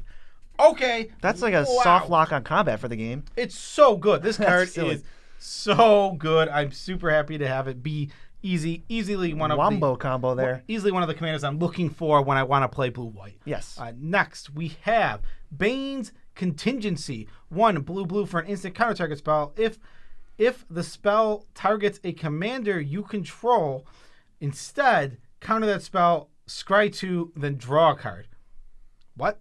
That doesn't matter. This is cancel. I'm sorry. No, thank you. The floor, yeah, well, the default is cancel, and sometimes not even that crazy often, honestly. Almost never. You're going to get a cantrip off of it. It'll be like, cryptic command, kind of. If someone uses spot removal targeting my commander. No, what? No. I don't think so. I don't think this is a card I'm looking to play. It's probably a D. I think this is a D-. This card's really bad. I don't think it's unplayable. Counter spells are totally reasonable, passable, but we're going to get to, I think the common one. Sure, we'll get to better ones. There is. I mean, there's a common one coming up that I think is much better than this one. Let's go to Blur. 2 and a blue for an instant. Exile target creature you control. Then return it. Draw a card. This is like, it's a little pricey for what you get. You're not, if you don't have a creature to flicker, it's bad. And when you do, it's like, okay, you're going to get like 1.5 cards off of this. That's cool. Kind of costs you some time. I'd probably give it like a C-. That's C. I think it's a C. I mean, yeah, your Blink deck, boom, you're in for it. Build around C. Right. Classic. Next, Candle Keep Inspiration. 4 and a blue for a sorcery. Until end of turn, creatures you control have base power toughness XX, where X is the number of cards you own in exile and in your graveyard that are instants, sorceries, and or adventure cards. It's blue overrun. Yeah, it's blue overrun. It's interesting, but I don't really know how good this card is. I'm just going to go ahead and say For sure it's a build around. I think it's a build around. This goes in the blue-red adventure deck. I think it's only in the blue-red adventure deck because it really doesn't go many places else. Build around B? Good games. Maybe a build around like, you know what? Maybe it's like a build around C+, because even in that blue-red adventure deck, it's still situational. You still have to be in a board state where you want to jam. You're going to have to be vulnerable when you jam. So, yeah, C+, get close games, maybe.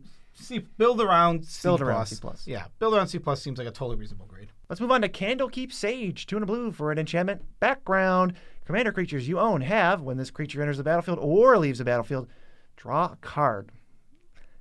Flicker only, I think, right? No, Blue-white only? This card is fine. I mean, It might just be like divination in your command zone, because your commander's going to enter and it's going to die. So maybe it is just like passable. Totally fine. It's totally fine. It's a C. I mean, I don't think this card, this is kind of filler. It's like, hey, I didn't really have a great of a background. I'll take this Got one. But it's passable. I think C, middle of the road, not unhappy, not happy. Good in the blink decks. Everywhere else, like, you can take it. You know, C, we said. Yeah, C. All right, this next card is really good. It's Cone of Cold. 3 and a blue for a sorcery. Roll a d20. 1 through 9. Tap all creatures you don't control. 10 through 19, the roll you're going to get most often. Tap all creatures your opponents control. Guess what? They don't untap during the next untap set. That's really good. 20, tap all creatures your opponents control. These creatures don't untap during their controller's next untap step until your next turn. Creatures your opponents control enter the battlefield tapped. Okay, so barely even any bonus. I don't even care if I get the 1 through 9. I get to tap all their things. I know that's the baseline where it can't not do that, so the spell's going to function, and the die rolling is kind of just a bonus. If you get the tap, they don't untap, it's kind of backbreaking. This can take over a game easily. What is this, a B+? B+, yeah. This card's really, really good. These are your finishers. I think this is what your finishers look like in this set. Yeah, they do. They just tap everything. Tap everything down. You're going to be in a great shape. Yeah, Cone of Cold, obviously amazing. Yeah, that's going to be annoying. Contact Other Plane is back from the D&D set, which sucked. 3 and a blue for an instant. Roll a d20. 1 through 9, draw 2. 10 through 19, scry 2, draw 2. 20, scry 3, then draw 3. Most of the time, you're going to scry 2, draw 2, which I think is pretty good. We had to deal with, like, what was the Prying Eyes? Prying Eyes. We had to deal with Prying Eyes last set. This is so much better than that. This is like Glimmer of Genius and all those other cards. Totally efficient. Wasn't good in limited when it was in that set, but that was because that set was terrible. But this, I think, is going to shine here and just be like a C or maybe a C+. Yeah, I like this card. I think C is a perfect grade for it. Next, Draconic Lord, another draw spell. 5 and a blue, an instant. Draw 3 cards, but it costs 2 less if you control a dragon. I think you obviously want to try and get this in one of your dragon decks.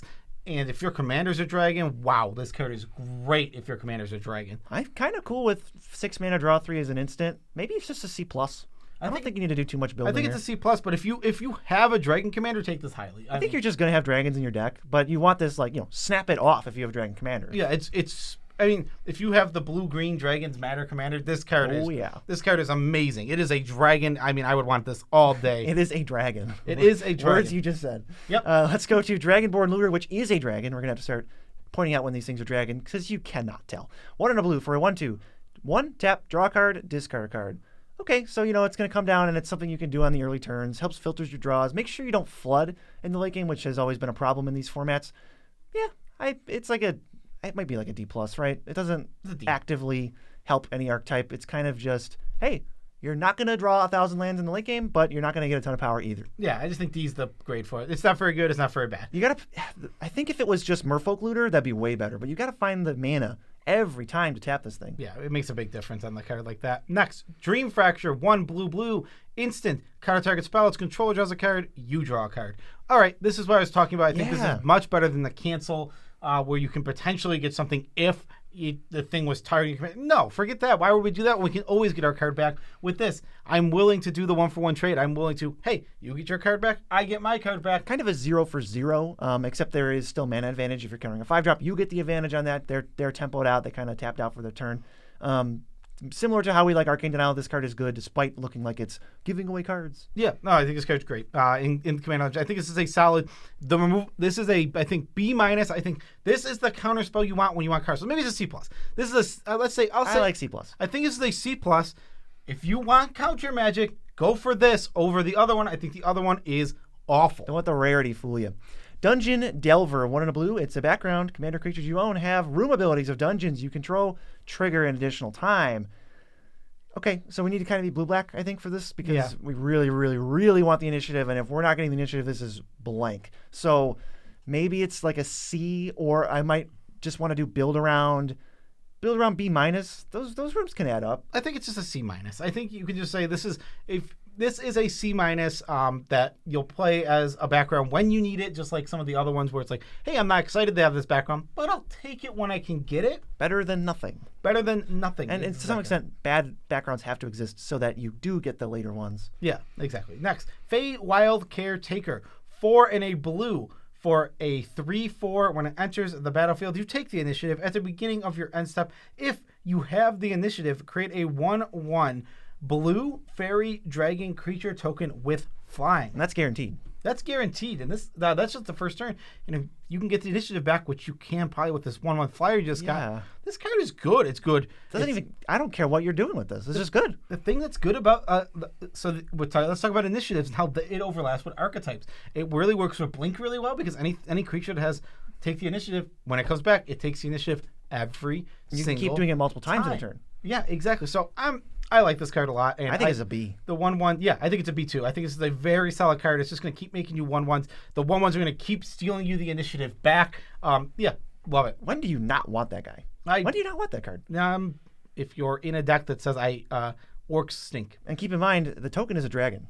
It is. Very important. So there you go. Feywild Visitor, 2 and a blue. It's a background.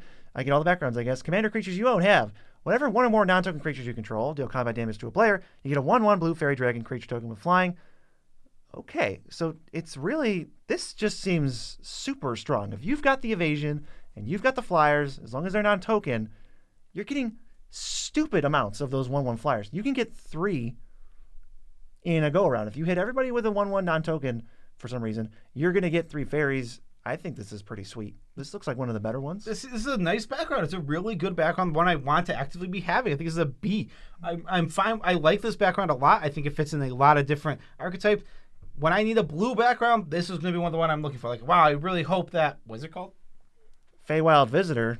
Comes around to me. Which just sounds like a creature. It does. It kind of is. Yeah, exactly. It's the backgrounds describe. Also, you can't see the faces in any of the backgrounds. I love it. And the flavor text tells you like what you are. Yeah, it's really cool. Actually, really great design. Next, Goggles of Night. Weird. 1 and a blue for an artifact equipment. You can equip for 2.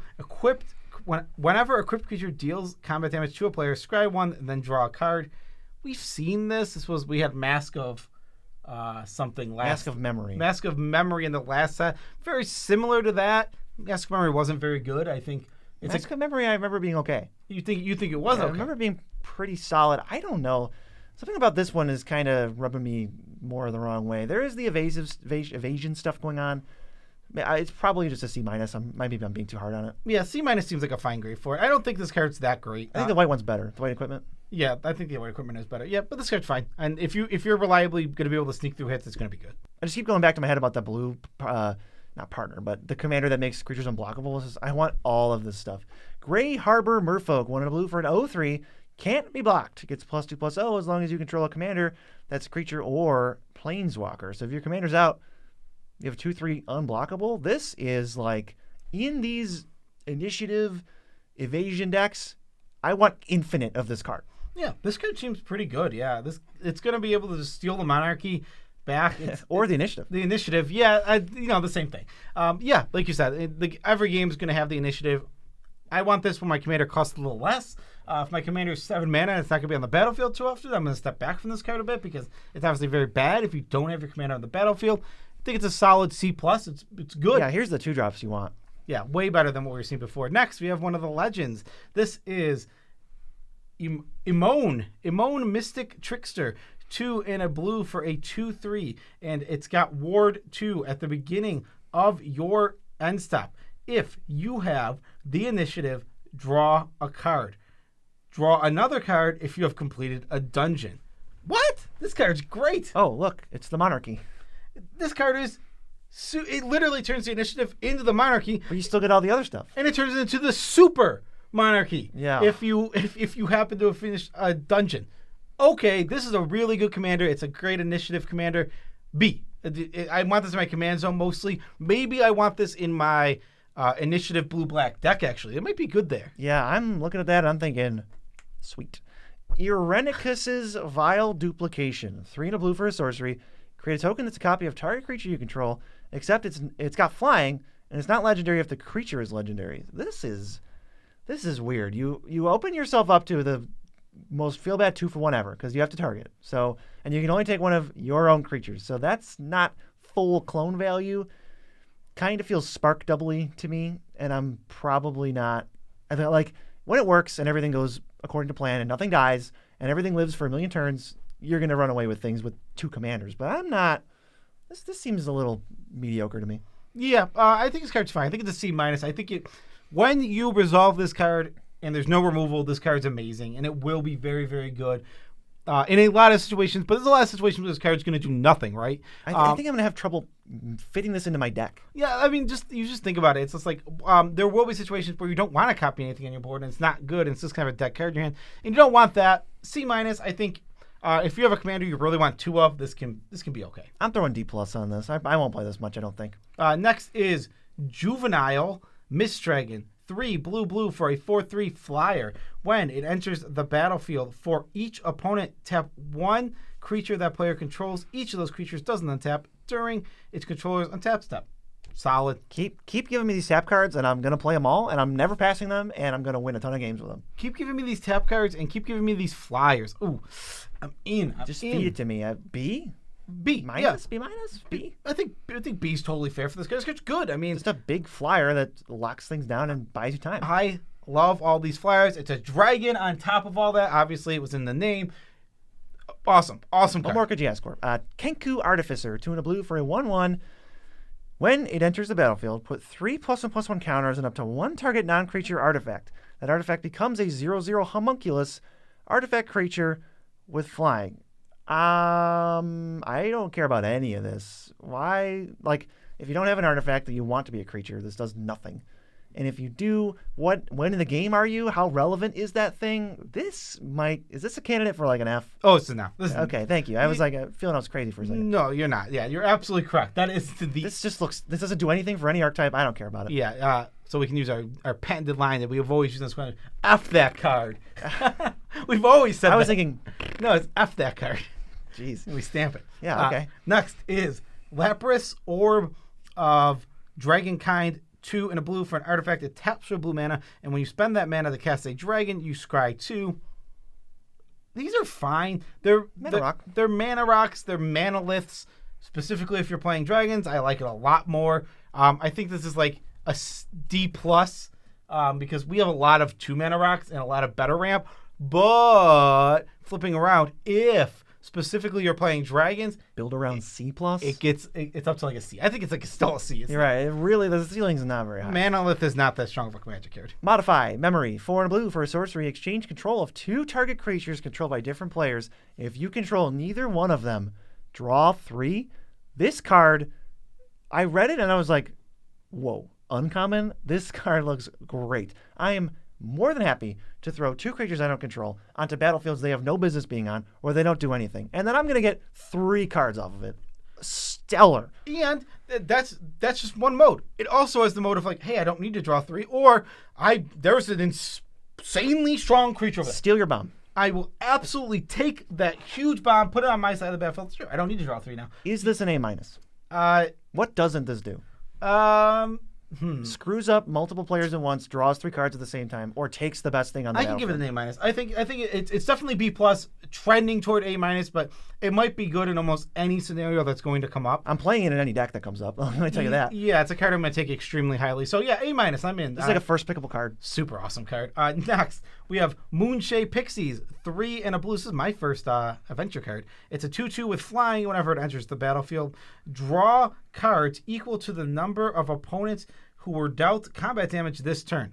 Whoa, that Okay. can be very good. The adventure is 1 in a blue. Up to 3 target creatures gain flying until end of turn. If you have the 6 mana for this, you can really lock not in hard. drawing through it. This card is good. This card is good card advantage. It's super solid. I'm in for it. I think it's just a B. This card is it's a good way to draw cards, and it's a good way to give your creatures evasion. Blink the heck out of this. It's great.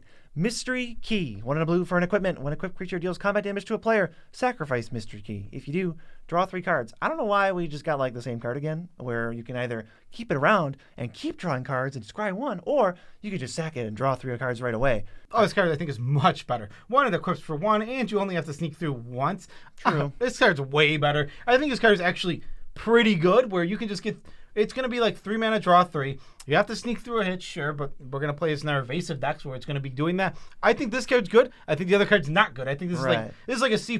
As long as you're sneaking, being able to sneak through hits, good card advantage. I'm not sold on it. I'm maybe in a vacuum by myself. I might have given it like a D+. I'll move up to C- for you, and then we'll see where we're at with this. I really do think that there is a big difference between one, equip 1 is a big difference, and only having to hit once compared to having to hit 3. The other card you have to hit 3 times to get 3 cards. This one, you hit once, you get the 3 cards. We'll see. I think it's so much better. Yeah. Next is Nimble Claw Adept.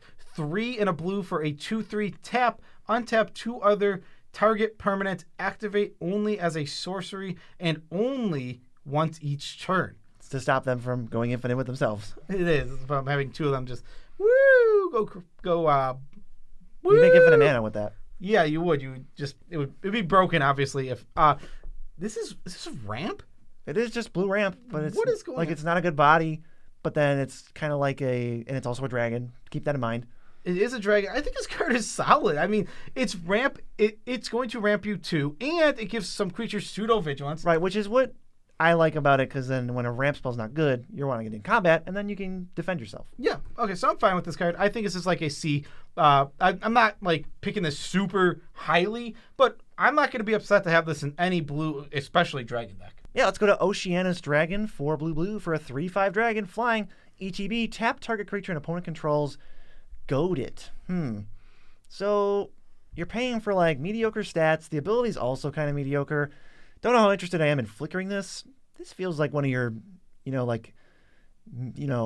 mediocre kind of like 23rd cards, but we're playing 36 or whatever spells. So D. Yeah, I think it's a D. It's just overcosted and the body's not good enough. It does block all the 4/4 dragons, but it's a little bit just too pricey. I'd pay 5 mana for this and probably be happy with it, but I think at 6 mana we're just getting into a premium I'm not interested in. The whole card just isn't like a great package. Yeah, exactly. Next, we have, oh my god, Pseudo Dragon Familiar, 2 in a blue for a 2/1. It's a dragon, so that's a good sign for the dragon deck. It's got flying, and you can pay 2 in a blue, target creature gains flying until end of turn.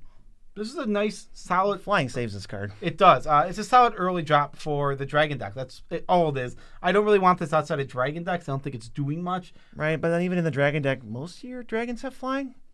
That's true. That's not even super true, because Some of these weird dragons are just like a guy with a job and who like goes to he doesn't have wings. He's just like a random dude. This is business dragon. Yeah, legitimate business dragon. Yeah, so let's give this C-. Sold. C-, yeah. Psychic Impetus, 2 in a blue for an aura, enchant creature. As part of that cycle, it gets +2/+2 and is goaded. Whenever enchanted creature attacks, you scry 2, which is a little bit of card advantage for you. I already think this cycle is great. This is no exception. This might be one of the better ones because you get to sort of dig deeper in your deck. C+ again? C+. I think they're all just going to be C+ probably. Get ready. Yeah, so get ready for that. Next is Renari, Merchant of Marvels, 3 in a blue for a 2/4 legendary creature, dragon. It's a dragon artificer. You may cast dragon spells and artifacts as though they had flash. Choose a background. Okay, so this is totally reasonable. It gives all your dragons flash, artifacts too randomly. But absolutely no text if you're not dragons. Yeah, it's only dragons. I'm not, and this isn't what I'm looking for. This will come around. This will come around. Like, you're not wheeling because it's hard to do in this with drafting, but you'll get it like 6th pick or something. I think it's a D+, but if you build your deck really around it, it'll feel better than a D+. I like D+. Yeah. What's next? All right, Runaway Together. 1 in a blue, bounce 2 creatures controlled by 2 different players. So This was really good in Commander Legends. It actually had some utility, and this is going to be even better when we want to blink things and have them leave the battlefield. I'm all in for this. C+, this is going to be premium. I'm going to play a bunch. See, I did not like this in Commander Legends. People Really? I thought it was fine. I was never taking this, and my friends were playing it all the time, and it felt meh. And it's just like, oh, you got the bounce. And it's like, it did do something there, but it was never. I'm on C-, where it's like, this card is fine, and it's passable. And I don't think it's bad by any stretch of the imagination, but I don't ever feel like you're getting your cards worth out of it. You're getting a lot of mana advantage, because especially when you bounce 2 things you don't control. You are getting a lot of mana advantage, but you're throwing this card away and You're down a card. and not actually answering anything legitimately. But then in this set, you're going to be bouncing something with an ETB that you have, or blocking, or saving it a might creature be from better. a removal spell. I'm going to give it a C-. For original Commander Legends, I would have given it a D. But I will move it up to a C- because of the Flicker archetype and give it a chance. But I think it was. I really do think in Commander Legends it was a D.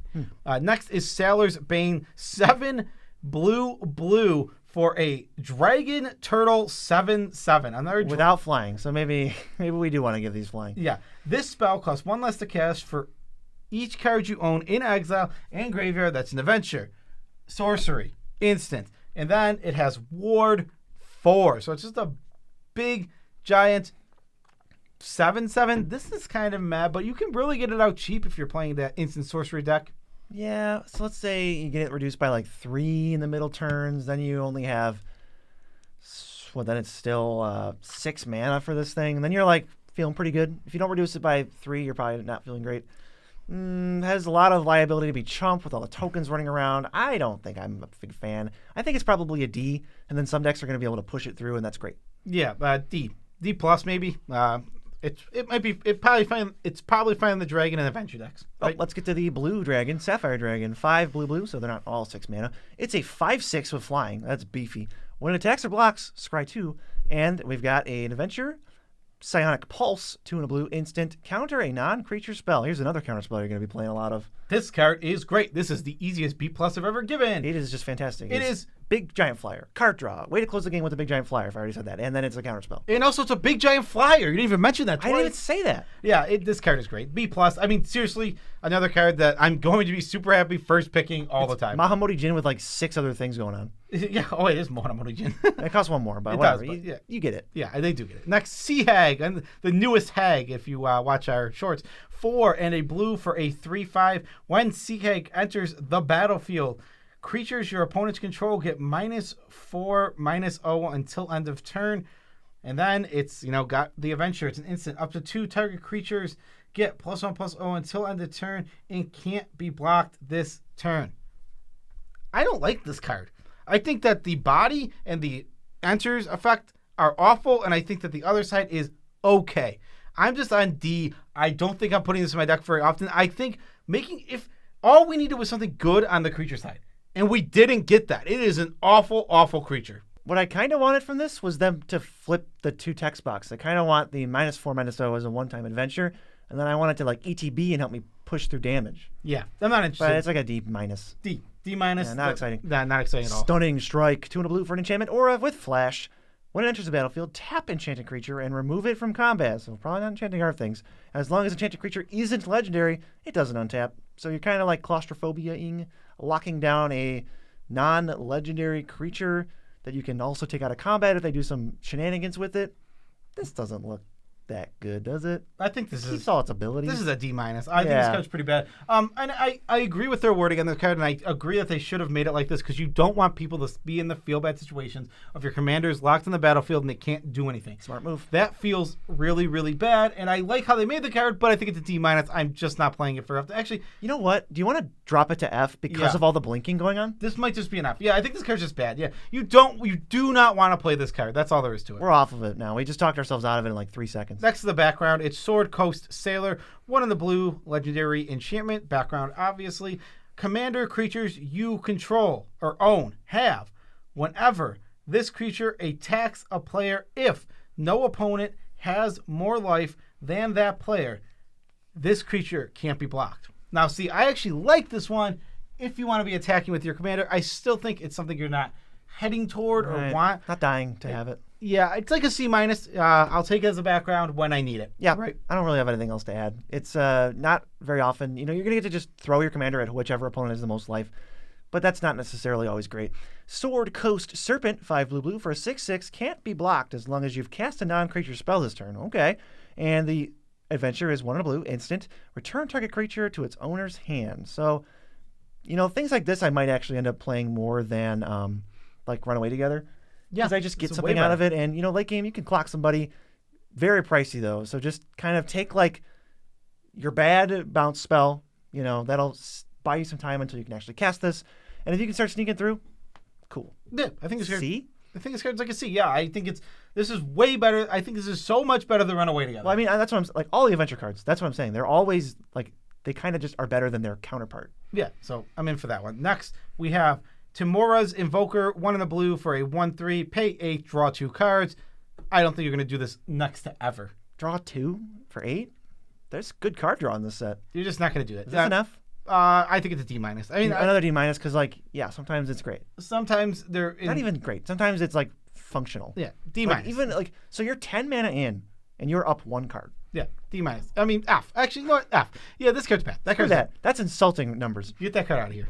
F that card. F that card. Vol, Candlekeep Researcher, 3 and a blue for a 2/3. It's a legendary. Vigilance, tap, add an amount of wingdings equal to its toughness. The mana can't be spent to cast spells from your hand. So it's an adventure card because that wants you to add generic mana for adventures. Also, here's your blue-white toughness deck, I guess. I'm never going to... Maybe I'll do that as a meme, and it's nice to have other archetypes baked in that are off the beaten path.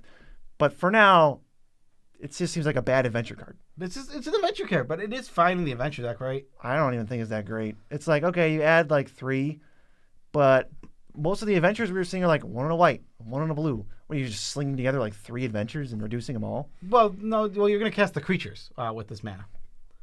Not the right, adventures. That's true. Okay, you're right. I had it backwards. So, okay.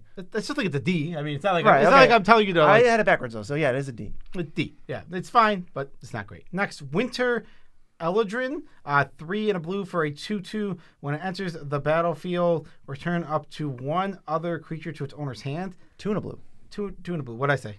3 and a blue. Okay. Well, this card is only for your blink deck. I think literally it's a fine thing to keep flickering over and over and over again. Other than that, I think it kind of stinks because it's a 2/2. Is it a D in the adventure or in the blink deck and then an F everywhere else?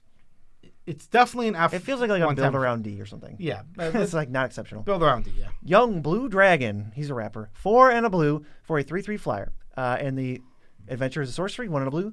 Scry 1, then draw a card. Woo! We get opt, and then we get a reasonable flyer. That's great. I'm just going to play this. You can never, unlike some of the other adventures, you can never not just fire this off.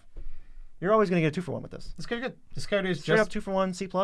I was thinking B-. I really like these dragons. I mean, you draw a card and then you get a 3/3 flyer later in the game. I'll say B-. It's just these adventures are all 2-for-1s. We keep saying. Yeah. We're gonna take the 2-for-1s all day. Next, Agent of the Iron Throne, 2 and a black for a background. Commanders you own have whenever an artifact or a creature you control is put into a graveyard from the battlefield, each opponent loses 1 life. This card is really, really, really good. Don't sleep on this one. If you're in the red-black sacrifice deck, this card is absolutely stellar. It is so good. I'm considering putting it in to my...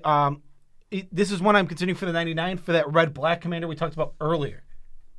That makes whenever you sacrifice each creature that died, you in your limited deck of 59 or 58 cards, yes, you're going to put in the red-black cat demon. Yes. For limited. Yes. Yes. Which is in. I mean, this card is fantastic. We know that a huge overperformer in Commander Legends was Furnace Celebration and Makeshift Munitions, where you're just sacrificing things and throwing damage around. And Nadier's Nightblade did work too, and this is kind of like some weird amalgamation.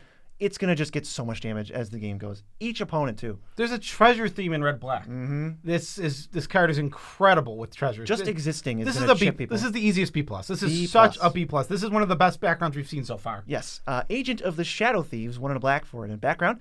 Let's see if this one can compete. Commander creatures you own have, when this creature attacks a player, if it's attacking the opponent with the highest life total among your opponents, put a +1/+1 counter on it. It gains Death Touch and Indestructible until end of turn, which just kind of feels a lot like the blue one, where it's hey, whenever you attack them, it's good for you. It's fine. This card is. It feels worse than the blue one. Yeah, I'm just like on C-. I mean, this is. I'll take it when I get it, but I'm not really super happy. I'll just throw a D+ on it. This is not cool. It's not exceptional. Next, Ambition's Cost. This is a reprint. 3 and a black for a sorcery. You draw 3 cards and you lose 3 life. Yeah. Is this a B? No, I don't think so. I think it's a C. I think it's like a C+. It's like it's totally fine, and I'm gonna take it a lot of times, but I don't know if it's really better than just like it's kind of just filler. It's a fine. Maybe these cards are worse off when we have so many adventures. So I'll do C+ for now. Yeah, I think C+ is totally a reasonable spot for this card. All right. Well, this just looks like it's straight out of some other set. Armor of Shadows, black for an instant until end of turn. Target creature gets +1/+0 and gains indestructible. I'm sorry, why are we suddenly costing this for like a limited set? F. This is garbage. We can do so much better. I don't know when. Like, it's easy to hold up, but it's not an impactful spell. Well, this card sucks. Remember earlier when we said there's no sideboarding? Well, next one is Arms of Hadar, and it is 3 and a black sorcery. Creatures target player controls get -2/-2. I think this is an F. Really? This card is horrible. I mean, you can kind of blow out one player sometimes if they have a lot of small guys. But what if they don't? What if there's no player that doesn't hit that hard? I think this card stinks. I don't ever want this in my deck. Yeah, you know what? It's pretty mediocre. Even if it was like 4 mana, all creatures get -2/-2, that card's not that great. And some of the creatures are chunkier in here. I think it's an F. That's fine. I was like, oh, really? If it wasn't target player, then I'd be in. Or it'd be a D if it wasn't target player, I think. Yeah, it's still not that good, but it'd be better. Right. So, yeah, just don't really play that card. Atrocious Experiment. We'll see. 2 and a black for a sorcery. Target player mills 2 cards, draws 2 cards, and loses 2 life. Okay, we're just flipping around funeral rites and read the bones and just moving them all around the numbers and the order.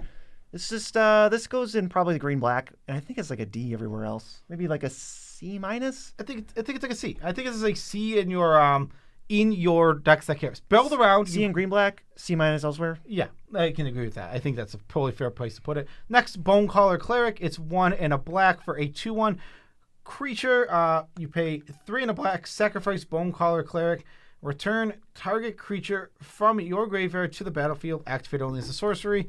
It doesn't do anything. It's a 6 mana reanimate. Exactly green-black, right? Yeah, because the green-black's going to want to reanimate some of these bigger creatures. That's like going to be where they get a lot of their advantage. Yeah, so I think it's fine. I think it's just like a C-. It looks like a bread and butter green-black card, and you probably don't have to touch it anymore. Build around C. Let's go with build around C because it's you don't want it outside of green-black. Yeah, this one's interesting. It's cast down, 1 and a black, destroy a non-legendary creature. It's just completely clean removal, but you're not going to be able to hit commander, which you probably want to do. So it gets, notched down a few. What is this, like a C+? I was thinking C. Like it's totally fine, but not any commanders is a pretty big downside, right? Yeah, it's not good. All right. Pinnacle of review. Chain Devil, 3 and a black for a 4/2 creature, and when Chain Devil enters the battlefield, each player sacrifices a non-token creature. Thank you for yes, that non-token. That is very helpful. I think this is just a C.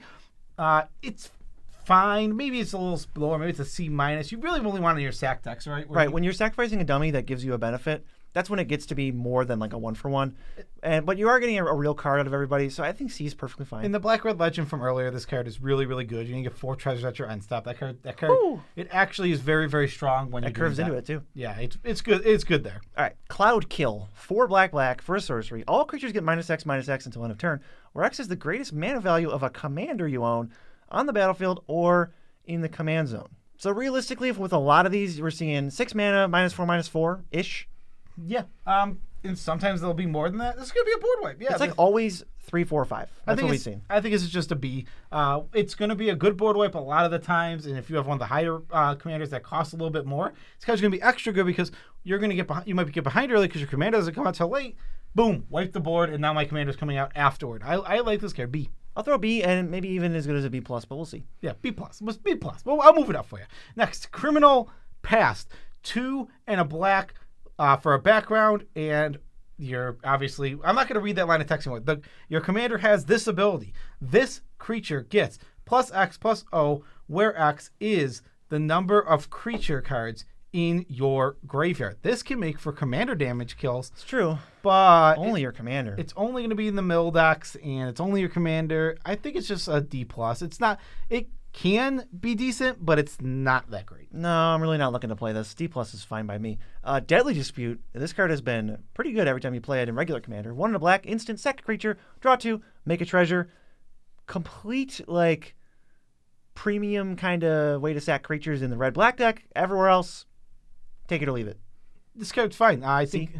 Yeah, exactly. I think you're going to take it highly in the red-black deck because you need sacrifice. I'm excited to play it in red-black. You're excited to play it in red-black. You're not excited elsewhere. Next, Ghastly Death Tyrant. 4 black for a Beholder Skeleton. 6/5. When it enters the battlefield, destroy target enchantment an opponent controls. You lose life equal to its mana value, or you get the other choice, which is creatures you control gain death touch until end of turn. Hey, more enchantment removal in black. Yeah, but this card's kind of meh. I'm just kind of on like C-, D+. What do you think? It feels so much like the one from D&D. It was also a 6-mana 6/5 that chose 2 mediocre things and it like gave all your creatures menace. Yeah, man, I like the fact that you can blow up enchantments, but I don't like the whole package. I don't really care about the other mode. It's not going to be crazy good. What did you want to give it? I was thinking like C-, D+. C- is probably fine. So yeah, it's fine. It's a passable card. Let's go to Ghost Lantern. It's an artifact with an adventure. Black for an equipment. Whenever a creature you control dies, put a counter on equipped creature, equip 1. So super cheap. And then the Blind Spirit, 1 and a black for an instant. Return target creature card from your graveyard to your hand. And I'm in, because that's a card. This is a card. That's 2 cards. 2 for 1. Give me all day. Yeah, I would never play this. I don't think I would ever play this equipment by itself, but you gave it an adventure. They just gave us Raised Dead on it. That's a good one. Yeah, this made the card so much better. I think it's a C+. It's good, maybe even great. It might even be better than I'm thinking. I think if the dragon that opts and is a 3/3 is a B-, maybe this is also a B-. But I think the difference is you do get a body. So let's just say C+. C+, yeah. Because, I mean, let's be very clear. That is not a good equipment. That is a bad card. But yeah, it's fine. I like the bonus of just it'll sit around and your creatures will get a little bigger, but that's not why we're here. Yeah. Up next, we have Grey Schlade. Or whatever, Schlade. Grey Schlade. 2 and a black for a Frog Horror. And as long as there are 4 or more creature cards in your graveyard, it has Menace and Death Touch. It's a 4/1. And it has an Adventure, mill 4 cards. Pretty weak sauce here, right? Mill 4 is not worth a card. No, not at all. And the 4/1's not even that good. Menace Death Touch still gets, taken out by 2 1/1s. Yeah. It's fine. I mean, I think it's just a D. It exactly wants to go in your graveyard decks and almost nothing else. Yeah, and even then, it might just be filler. Yeah, it seems like a filler card. Yeah. Next, Guildsworn Prowler, 1 and a black for a 2/1 Death Touch. When it dies, if it wasn't blocking, draw a card. So if you sacrifice it, value. If it's attacking, value. I see where they're trying to put it in more than one thing, and this just seems like every deck is fine with having this as their 2-drop. I mean, that's what it seems like. Yeah, seriously. It's like a solid C. I mean, no one wants to block this because it's going to trade off and you're going to always get your card back. But also, at the same time, they don't want to give up the initiative all the time, so it's going to be dealing with that. Yeah, totally. I agree with you 100%. This is just plus C. C+, yeah, sure. C+. C+, yeah, it's a solid card. Next, I like this card. It's cool. It's another frog. It's Hezru. It's just Hezru. I thought I had more to it, but it's just Hezru. It's a frog demon. It costs 5 black for a 6/6, and whenever 1 or more creatures you control becomes blocked, each blocking creature gets -1/-1 until end of turn. That is a strong ability. Kind of gives your creatures flanking, like one instance of it. Yeah, do not be fooled. That's a good ability, and you can pay 1 of the black for an instant. Each creature that blocked this turn gets -1/-1 until end of turn. That could be surprising. That could be surprising good. And it's only 1. You're going to hold it up the whole game, and it's just going to come up sometime. The thing is, you're going to be able to hold it up a lot, and there's just random scenarios that are going to come up where you're going to blow someone out of the water. Doesn't have to be your combat. Oh, my goodness. This card is solid. I think it's a C. It's nothing like over the top or just broken, but I am going to be happy to play some Hezru. Yeah, this is a card that you don't really get any value out of early, no matter what you're doing. Yeah. So it doesn't have some of the split versatility. Mold Folk, 1 and a black for a 1/1 lifelink. 1, sacrifice another creature and artifact, put a +1/+1 counter on it. Oh, man. Is this our go-to sack outlet? Because this doesn't seem that inspiring. I mean, it's very, very, very much. This is an important card to the archetype. It might just be crucial. This to is where you a have to build play it. around. I'm just gonna say B-. These are so important, and you can't underestimate how good a sack outlet is to your sacrifice deck. If you don't have them, your deck doesn't work. Exactly. You need this in your sacrifice. It's build around. It stinks in every other archetype. It's not doing anything. But in the sacrifice archetype, this card is going to be incredible, and you're going to want it. You're going to want to draw it every single game when you're playing that deck. So I think it's a build around B-. Make sure you get this when you're in that deck. And hey, late game when this thing builds up and up, you just got a big life linker. It can help bolster your total so you don't die. Yeah, big fan. Next, Murder. 1 black, destroy target creature. D+. I was not a fan of Murder last time. I need more. Yeah, exactly. I need more. It's fine. Take it when you don't have any other removal, but it's whatever. I like Cast Down being cheaper more than Murder being just whatever. Merkel's Edict. 1 black for a sorcery. Roll a d20, 1 through 9. Choose an opponent that player sacrifices a creature, probably getting 10 through 19. Each opponent sacrifices a creature, or 20. Each opponent sacrifices a creature with the greatest power among creatures they control. Is this enough? No. It's just like, blech. I've never been a huge fan of like these edicts that don't really give you anything on your side. Like Fleshbag Runner, okay, I can work with that. It's a creature, I can flicker it, I can recur it, I can sack it in response, I can do all this stuff. This is just like, bleh. I don't think it's enough. I think it's a D. I think this card is not great. D-.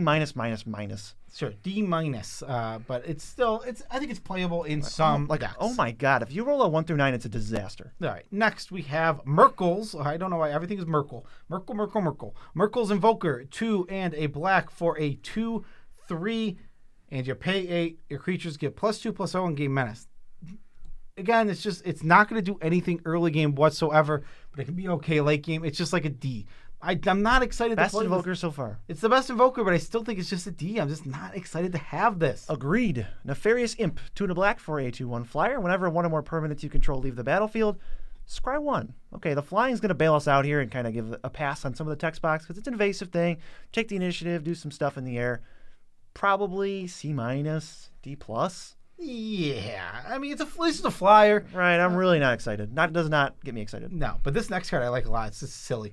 This is Northic. It's 4 and a black for a 4/3, and when it dies, you roll a dice. You either 1 through 9 draw a card, lose a life. 10 through 19, which is most likely, it is going to draw 2, lose 2, and then if you're absolutely godlike, you'll roll this 20 and you'll draw 7 and lose 7, which might not even be good. It's so great. I love this card a lot. I think this card is super solid. The average thing you get out of this is draw 2, lose 2. Great thing to sacrifice. It trades off in combat. I kind of like leaving this thing to block. Get your cards. I like all of it. So for this card, I'm just on like B-. I mean, I like this card a lot. I like that you like trading in combat and then getting your card back feels good every time, even if you roll the 1 through 9. But if you roll the 10 through 19, it feels great. It feels absolutely great to divination and trade with us. I think I'm a little lower on it than you, similar to the Merkel's thing, where it's like almost half the time it's not that great. Like 5 mana 4/3 cantrip when it dies, feel like that's below, but you are signing up for a chance at something better. So whatever grade you gave it, I'll give it a step lower. C+ would be where you're at. C. Oh, I'm at C+. Yeah, C+ is what you're at. Yeah. All right. We're at the black Impetus. It's parasitic. It's 2 and a black. They get +2/+2 goaded. Whenever enchanted creature attacks, its controller loses 2 life, and you gain 2 life. I like the little life boost. Maybe my favorite boost so far, just because, like I said, you just kind of set it and forget. It's like, I don't care. This creature works for me now. Go cause some trouble. And hey, I'm going to boost my life and lower yours. Easy C+. I mean, just like the other ones, they're all great. C+. Don't pass. This one's going to be super annoying because it's going to be draining your opponent. They're not going to like it. Next, Passageway Seer, 3 and a black for a creature, Tiefling Warlock. It has lifelink. It's a 2/2. When Seer enters the battlefield, you take the initiative at the beginning of your end step. If you have the initiative, put a +1/+1 counter on it. It's just, you just want it for your decks that kind of just want the initiative. Yeah, it's the initiative decks. It's not much else. You're just gonna try and take the initiative every single time. Yeah, sure. But it's still just like a little lifelinker. Its body is not super relevant. It's a 3/3 for 4. C. Yeah, I think it's really. I don't think you're picking this highly unless you're playing the initiative. Yeah. Salfana, Kalimport Cutthroat. That really sounds like Zulaport. 2 and a black for a 3/2 human rogue with menace. It's legendary, obviously. At the beginning of your end step, if you have the initiative, you make a treasure token, and if you completed a dungeon, you get 3 of those. Whoa, that's really good. And there's a lot of, if you can complete the initiative, this card is very, very strong, obviously. Menace is like deceptive on here. It's like, I don't even really care that it has Menace. Sometimes you sneak by. It's good You're early. really not setting this in. It is good early game, and as soon as the board starts getting clogged, it's just never attacking. After like turn 6, it's not happening. Yeah, I think this is like a C-. It's the problem with this card is that you have to complete the initiative. It doesn't give you the initiative. But you can also be deep into this game, and you've completed a dungeon and you're going through it, but you're just like drawing, and you need action and you need bangers, and this is like, here's more treasures. See, what do you think? I think C- was fine. Okay, all right. Next we have, Sarvok Deathbringer. 3 and a black for a legendary creature, human knight. It's a 3/4 at the beginning of each player's end step. If no permanent left the battlefield this turn, that player loses X life, where X is Sarvok's power. Okay, this has choose a background. I think this card is really, really, really good. I think it is a commander I want to play all the time. It asks nothing of you, right? It asks nothing of you. It is draining every opponent. It is always going to be a net positive. How many players are having stuff leave? Not that often. Your deck is going to be built to make things leave. I'm in. I love it. I absolutely just think this card is great. I think it's a B. Great commander. You don't have to pump it. Just chuck lightning bolts at people and be happy about it. Yeah. Scion of Hallister. It's a background for 1 and a black. The first time you would draw a card each turn, instead look at the top 2 cards and you put 1 into your graveyard and the other back on top and then draw. Man, that is like so mild. So you instead of drawing, you get to surveil 2, but you have to bin 1 and you have to keep 1. So, man, but it is cheap, but it's like, I don't know how to think about this one. What are your thoughts? Like, this is so medium. It's just medium. I think it's like a C-. It's like, again, where am I looking for a background? Do I really need a background? I'll take this. I'm slapping a D on this thing. D, sure. I'm even fine with a D. It's not like I'm like stuck on it and I really want it. It's like, hey, I might want this if I don't have anything else. Sigil of Merkel. We're back to Merkel again. I love Merkel. We love Merkel. 2 and a black for an enchantment. At the beginning of combat on your turn, mill a card. If you do, or I guess you may mill a card? No, you do mill a card. I guess weird. When you do, if there are 4 or more creature cards in your graveyard, put a +1/+1 counter on target creature you control. It gains Death Touch. If you're not exactly milling, I think this card's really bad. I think it's still not even that great in the mill deck, so I think it's... Well, how much mill have we seen early in the game? This isn't going to be turned on. The payoff is not ludicrous. This doesn't even feel like an uncommon. It feels like a D. Yeah, I think so. I just don't think it's very good. Yeah.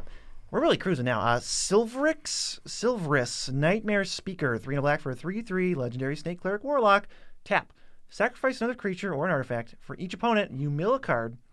Then return that card from your graveyard to your hand, unless that player pays 3 life. This is like a little mini sack outlet once per turn, and so then you mill 3 cards, and each one's assigned to a different person, and they get to decide whether you keep it or not. I kind of like that. I think it's a lot of pressure. Yeah, if you have enough stuff, then it's going to totally be passable. What do you think? I like this card. I think it's like a B. B? Sure, it's like a B. It just seems good to me. You gotta have stuff to sack. This next card's really good. I'm a big fan of it. Skullport Merchant. It's 2 and a black, Dwarf Citizen, and it enters the battlefield. You make a treasure. It's a 1/4.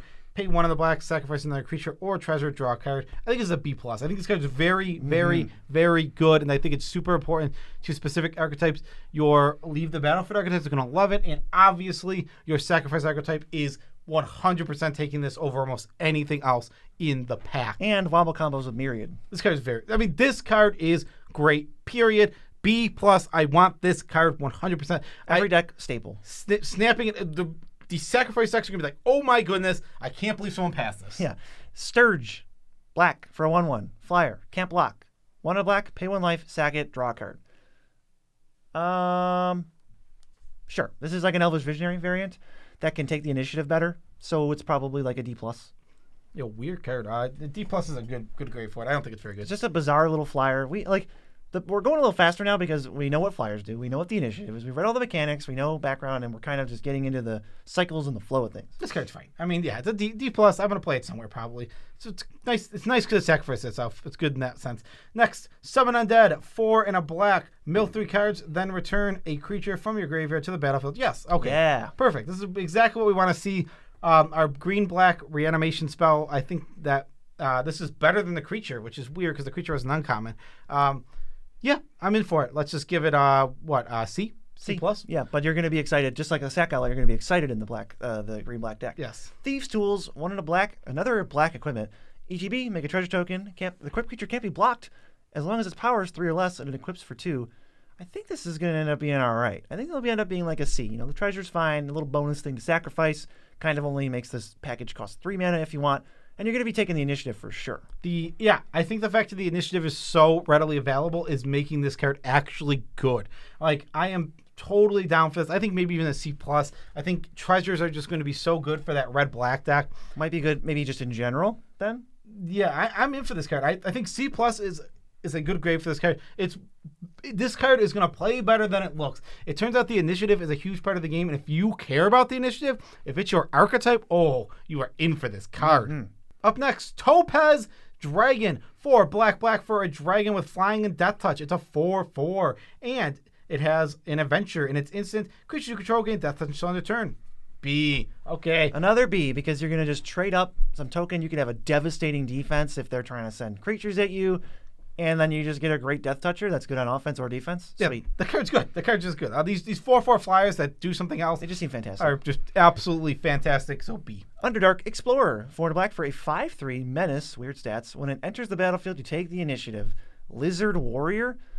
Okay, look at this filler. It doesn't even seem, like I want flying. I think that's a more reliable way to take the initiative. Menace with 3 toughness. I'm not about it. I think this is like a D. This is like bottom of the barrel ways to take the initiative. Yeah, it's just overcosted, right? Not good. This next one's a little better way of taking the initiative. It's 4 mana for a 1/5. Its name is Vicious Battle Rager, and when it enters the battlefield, you take the initiative, and whenever it becomes blocked, that creature's controller loses 5 life. It has a flicked 5. 5, huh? A flicked 5. Ooh. So no one wants to block this. It's all there for taking the initiative. It's like, I'll just chump this so you don't get the initiative. Do you want to? Because you'll take 5. That's a lot of damage. That is a lot of damage. That's a lot of damage. Yeah. So what do we want to give it? I want to give this a C+. Yeah. I think the initiative deck loves this card. They are taking this card early. They're taking it often. They're going to be super happy. But it's good in any deck. The initiative is going to exist every game. And because it's going to exist every single game, this card's going to be good. Viconia, Drow Apostate, 2 black for a 2/3 legendary elf cleric. At the beginning of your upkeep, if there are 4 or more creature cards in your graveyard, return a creature card at random from your graveyard to your hand. I think this card is awesome. I think you just set it and forget it. It just sits there, and every single turn, as long as you're doing the thing, you draw an extra card. Yeah. I don't care what it is. Yeah. All the creatures in my deck are good. That's how I build my deck. Yeah, what would you get it?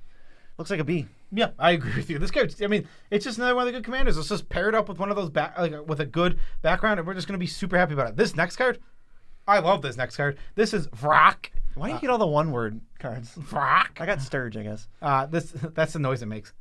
3 black for a 3/3 flyer. At the beginning of your end step, if a permanent you control left the battlefield this turn, each opponent loses 3 life. Oh, yeah. B+. Non-combat damage. This is the best payoff we have seen for this archetype. This is a stellar card. It is a solid flyer. It's a beater. And all you have to do is make something leave the battlefield. Well, guess what? That's easy. And this isn't just good in that archetype. It's going to be great in your sack archetypes too. This card is really, really good. Every time it sits around for a turn, you just dish out 9 damage without doing anything. You're just playing Magic. Sack a treasure. Yeah. Wow. Cool. This is probably the last one alphabetically. Zentarian Bandit. 1 black for 2/1. When it attacks, you may pay 1 life. If you do, make a treasure. So it's probably a 2/1 that makes 1 treasure and dies. F. That card's horrible. No, thanks. That card is absolutely awful. They don't even come close to think about that. Next, Amber. Her name is this is Amber the cat. Amber Gristle Omal. What a name. Gristle Omal. 3 and a red for a 3/3 legendary creature, Dwarf Cleric. It has haste. When it attacks, you may discard your hand. If you draw a card for each player being attacked. Choose a background. This is pretty weak. It has to attack itself. Yeah, why? And I don't want to discard my hand most of the time. Yeah, I'm not a fan. I think this is just a D. This is like your last resort type commander. Yeah, D minus. I think this one's fairly bad. It does not look very good. It's so conditional. Amethyst Dragon, 4 red for a 4/4 with fly and haste. And it's got Explosive Crystal for 4 and a red. You can divide 4 damage among any number of targets. card's incredible. Okay, like 2 for 1. This but card- it's a little clunky. Clunky 2 for 1. Hasty Dragon. Might even be the best one. I think it's an A-. I think that this card Really? it's like good in all situations, right? Where is this thing not good? It's pretty good. We've seen a lot of 3 mana, like 2/1 flyers, and this just eats them for breakfast. I'm giving a B+ out to the dragon that's given Death Touch for fun. This is just killing something. Yeah. It's killing something, and then it's going to be a dragon, and it's got some of the best stats because it has fly. Oh Yeah. my goodness, I love it. And it can even kill a big creature. Like, all right, it's not efficient, but I'll kill your other dragon so I can get through. The minimum of B+, and it might be an A-. It's that good of a card. Yeah, I don't even disagree. Yeah. Next, we have Baal Invokers. Baal's Invoker, 2 and a red for a 4/2, and then it's got pay 8, deal 4 to each opponent. Little better, but still pretty weak. I feel like each one is better than the last one. But they're still not good enough. I think this is a D+, right? Because it's like, Oh, except the blue one. Screw that one. it's bad. I don't want this 4/2 bad creature, though it is a dragon, and that is an upside. Yeah, they at least gave it an upside. It can trade up, which is kind of okay when you're just leaving it on the battlefield. I think this one is the one I'll play the most. C-. D+. C-. Let's move it up to C-. Really think? All right, C-. Maybe it's a little better. Maybe Fine. the 4/2 stats. We're just hating on invokers. Blood Boil Sorcerer, 3 and a red for a human. When it enters the battlefield, you take the initiative. In red? Huh? And then it's got 1 in red, sacrifice an artifact or creature. Go target creature. Seems like a D tier, like a B tier sack outlet, but one that you might end up wanting to play one of. Goading is okay. Yeah, I mean, goading is a solid effect, and you want sack outlets. This is going to be like a C+.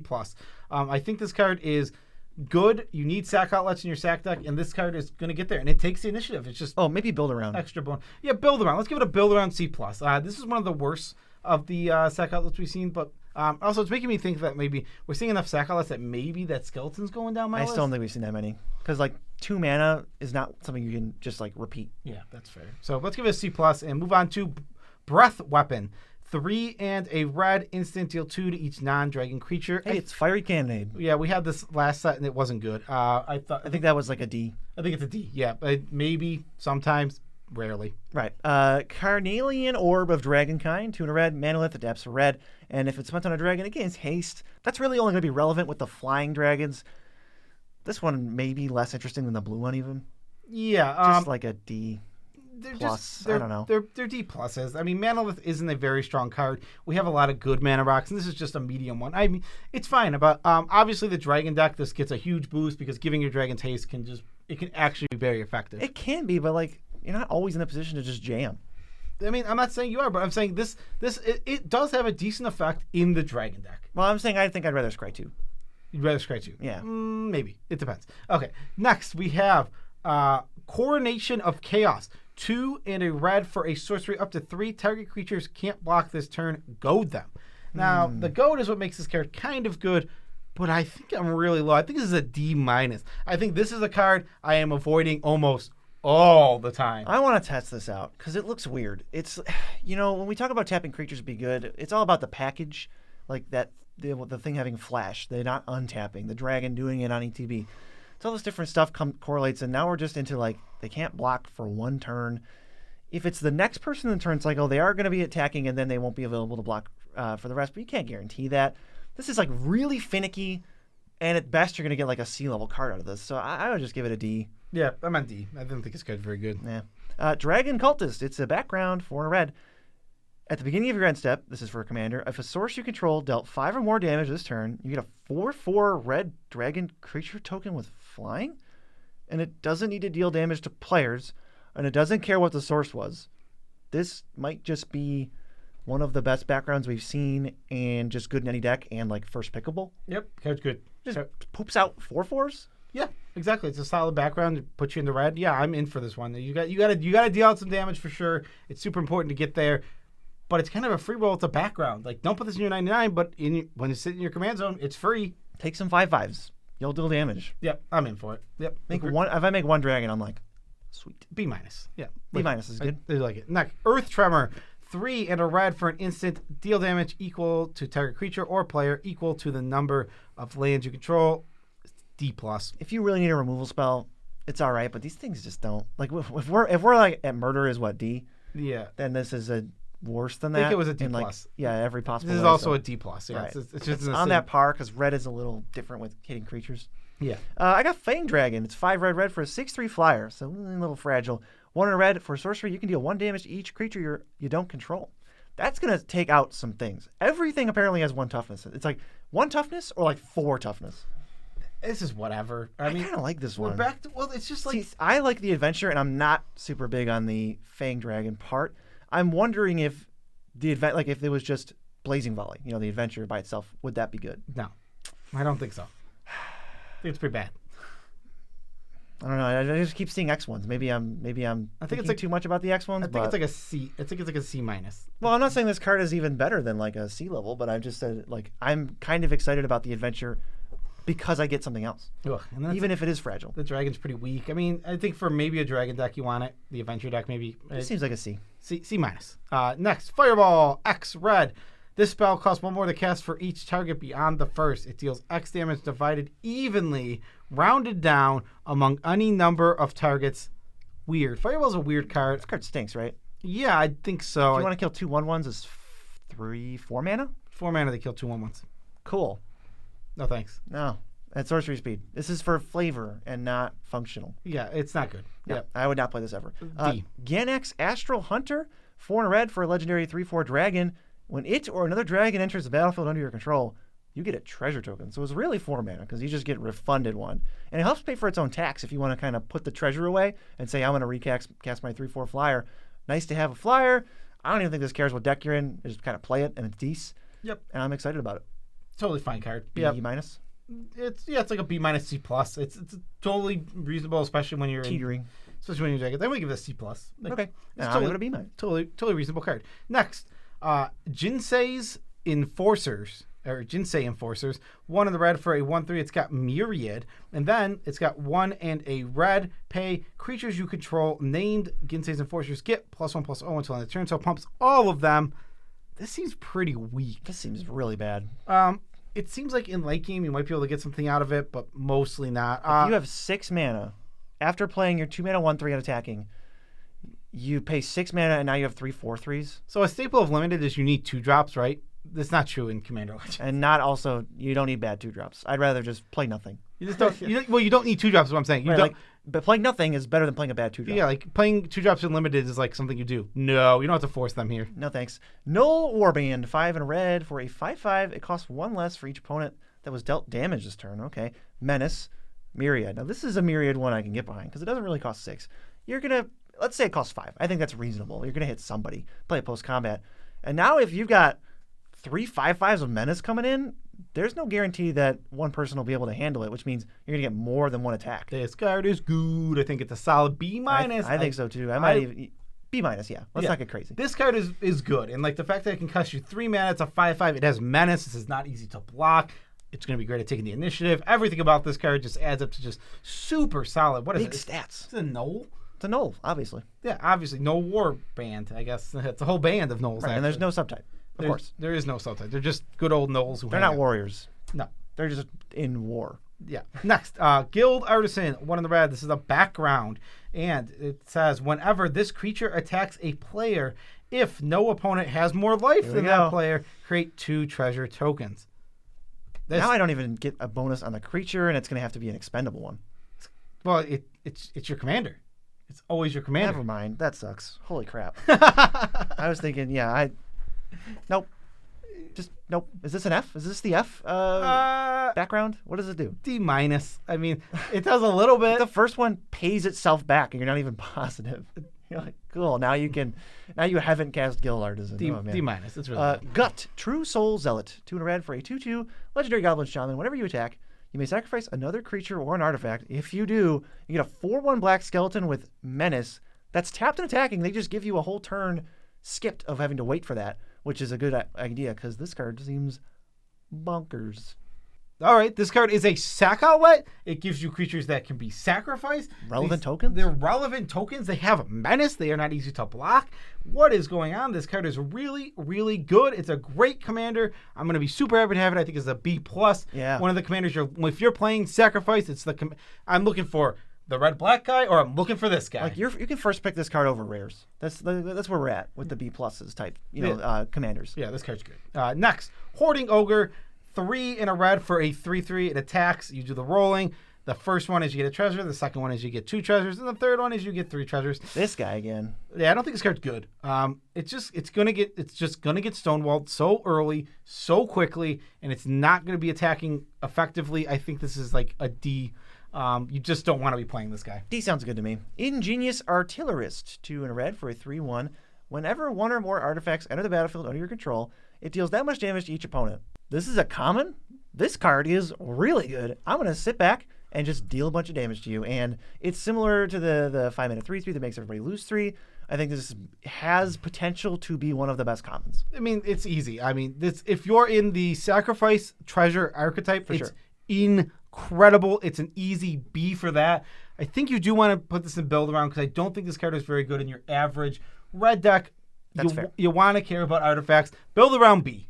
Build around B sounds good. Yeah, it's a good card. We don't want to get too carried away. It's just going to be really, really good. Yeah, it's definitely. Like this is their filler, and it's killing you. All right, next. Inspired Tinkering. 4 in a red for a sorcery. Exile the top 3 cards of your library. Until the end of your next turn, you may play those cards, create 3 treasure tokens. Really close to 5-mana draw 3. 5-mana draw 3, yeah. And you mean till your next turn, you can play lands with this. Card is totally reasonable. I think it's just a C. Yeah, if I'm dealing 3 damage to each opponent when I cast this, then that's even better. Yep. I mean, again, if it's in your sacrifice deck, you're gonna like it even more, and you're actually gonna like it with the red white guy that wants to attack. You're gonna like it in that deck too. This is true. Insufferable Baldur. What is that? 1 in a red for a 2/1. When it enters the battlefield, target creature an opponent controls can't block this turn. Goad it. So really not something you're gonna play early. And then it's something that you want to play later, but it's a 2/1 for 2, so it's doing nothing on the board. It's basically a sorcery. And if I'm looking at a sorcery that says a creature can't block, goad it, that sounds bad to me. As far as I can tell, this is an F. It seems like an F. It's really bad. I don't think I'll be playing this card in many decks. We have the impetuses. Those are what I want to be goading with. Yeah, exactly. Let's just avoid this card. Next, Javelin of Lightning, 1 in the red. Artifact equipment. It has flash. When it enters the battlefield, attach it to target creature you control. As long as it's your turn, equipped creature gets +2/+0 and has first strike. Equip 4. This is an F. 4. Why is it only you get a free equip? Why does it only get the pumps on your turn? Why does it get literally nothing on other players' turns? I hate this card. It's bizarre because when dragons don't necessarily need the buff. I'm sacrificing my creatures, so I don't want to pay the re-equip cost over and over again. So, like, where is this going?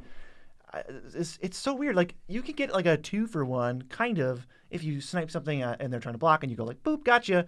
But the card's so bad after that. I think it's an easy F. I think so, too. The easiest F I've ever given. Red has some of the best cards, and then also some of just the worst cards. Yeah, what is going on here? All right, we got Lightning Bolt next. That's just going to be bread and butter. Red, instant, deal 3 to any target. You're probably hitting creatures. I would not recommend hitting players.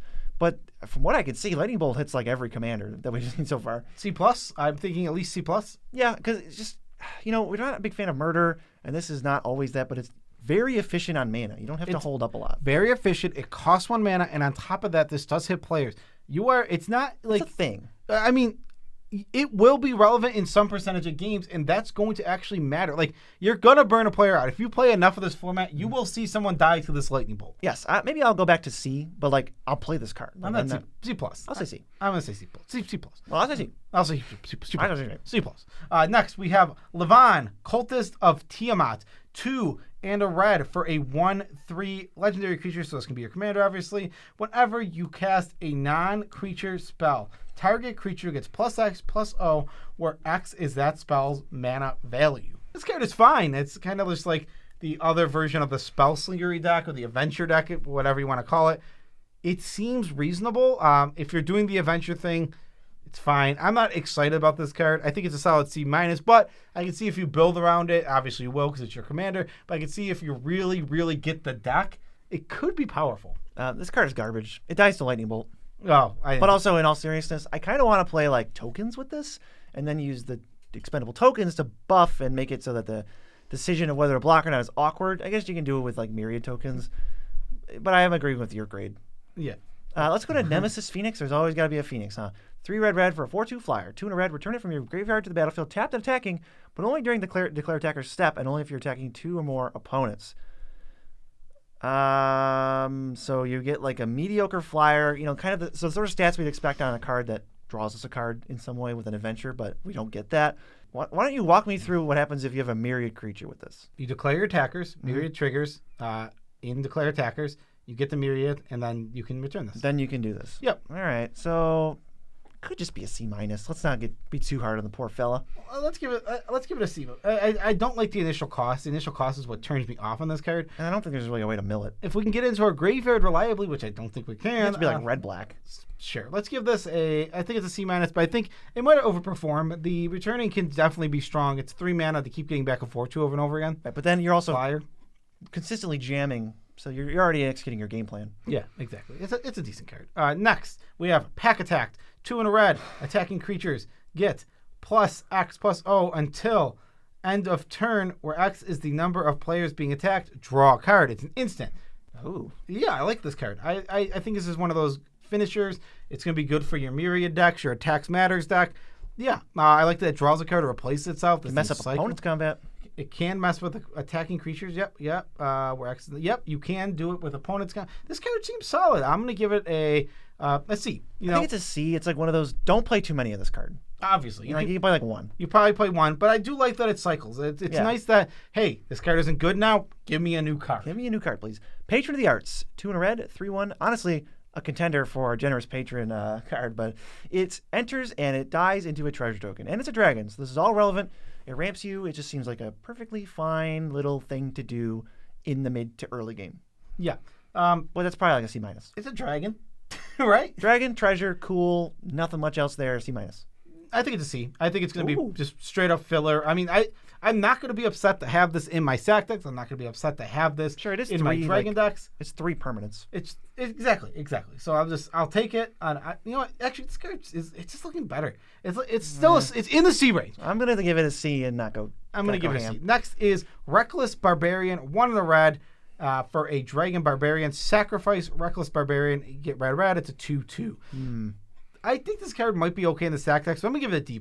It really just doesn't look great to me. Yeah, I think I'm going to give it a D+ too. People have been hyped about it for regular Commander, but that's totally different animal where you're playing Dargos and stuff with it. You're going to power out like your big adventure dragons. It makes some of the 7 drops less painful, but you're also spending a card to ramp. It's not like it's doing anything for you as a 2/2. Shiny Impetus, 2 in a red. It's the Impetus. But this time, whenever a enchanted creature attacks, you make a treasure token. So you're kind of doing some ramp. You get a little stuff that you might want to sack. I also like this one. Turns out, still C+. Take the Impetuses. Don't pass them. Yeah. Well, don't ever pass them, but don't pass end the draft with no Impetuses because you pass them for everything else. Don't pass them when you're in the colors. Yeah. Next, Stirring Bard.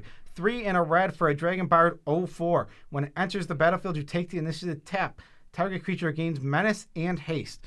I kind of like this card. I like that it takes the initiative. It gives you something great away. Yeah, and then it's true. Tapping to give your creatures haste, which isn't always relevant, but it is sometimes. It's also a dragon for when that matters. I think it's like a C. I don't think this card is broken or busted, but I do like being able to give my creatures haste, and the fact that I get the initiative. The menace plus haste is going to make me able to take the initiative back also. I'm going to start at C-. Let's go on to Street Urchin. It's a background, 1 in a red. Commander creatures you own have, here we go, 1, sacrifice another creature or an artifact. This creature deals 1 damage to any target. And it is this creature, so if it has lifelink or something, you get a bonus. Death Touch also gives you a huge bonus. This is just makeshift munitions. This is literally exactly that, except you always get it. You have to control your commander to do it. This is build around B+. It's if not A-. This is just going to be, the game's going to be all about this card suddenly. Yeah, this card is really, really, really, really good. Cannot stress it enough. It is so much better than it looks. It probably wants to be in red-black, but this might be a functional card outside of it. Yeah, that's fair. So we'll see where it goes. I think build around B+ is where I start, and then we can go from there. Because I might give this card like a B and then give it like a build around A-. Okay. Where it's just nuts in your red-black deck. Sure, we can give it a B. I think the card is very good. Yeah. Next, Swashbuckler Extraordinaire. 2 in a red for a 2/2. It's a Dragon Rogue Warrior. Enters the battlefield, create a treasure. You can sacrifice a treasure, and when you do, whenever you attack, you may sacrifice 1 or more treasures. When you do, up to that many target creatures gain double strike.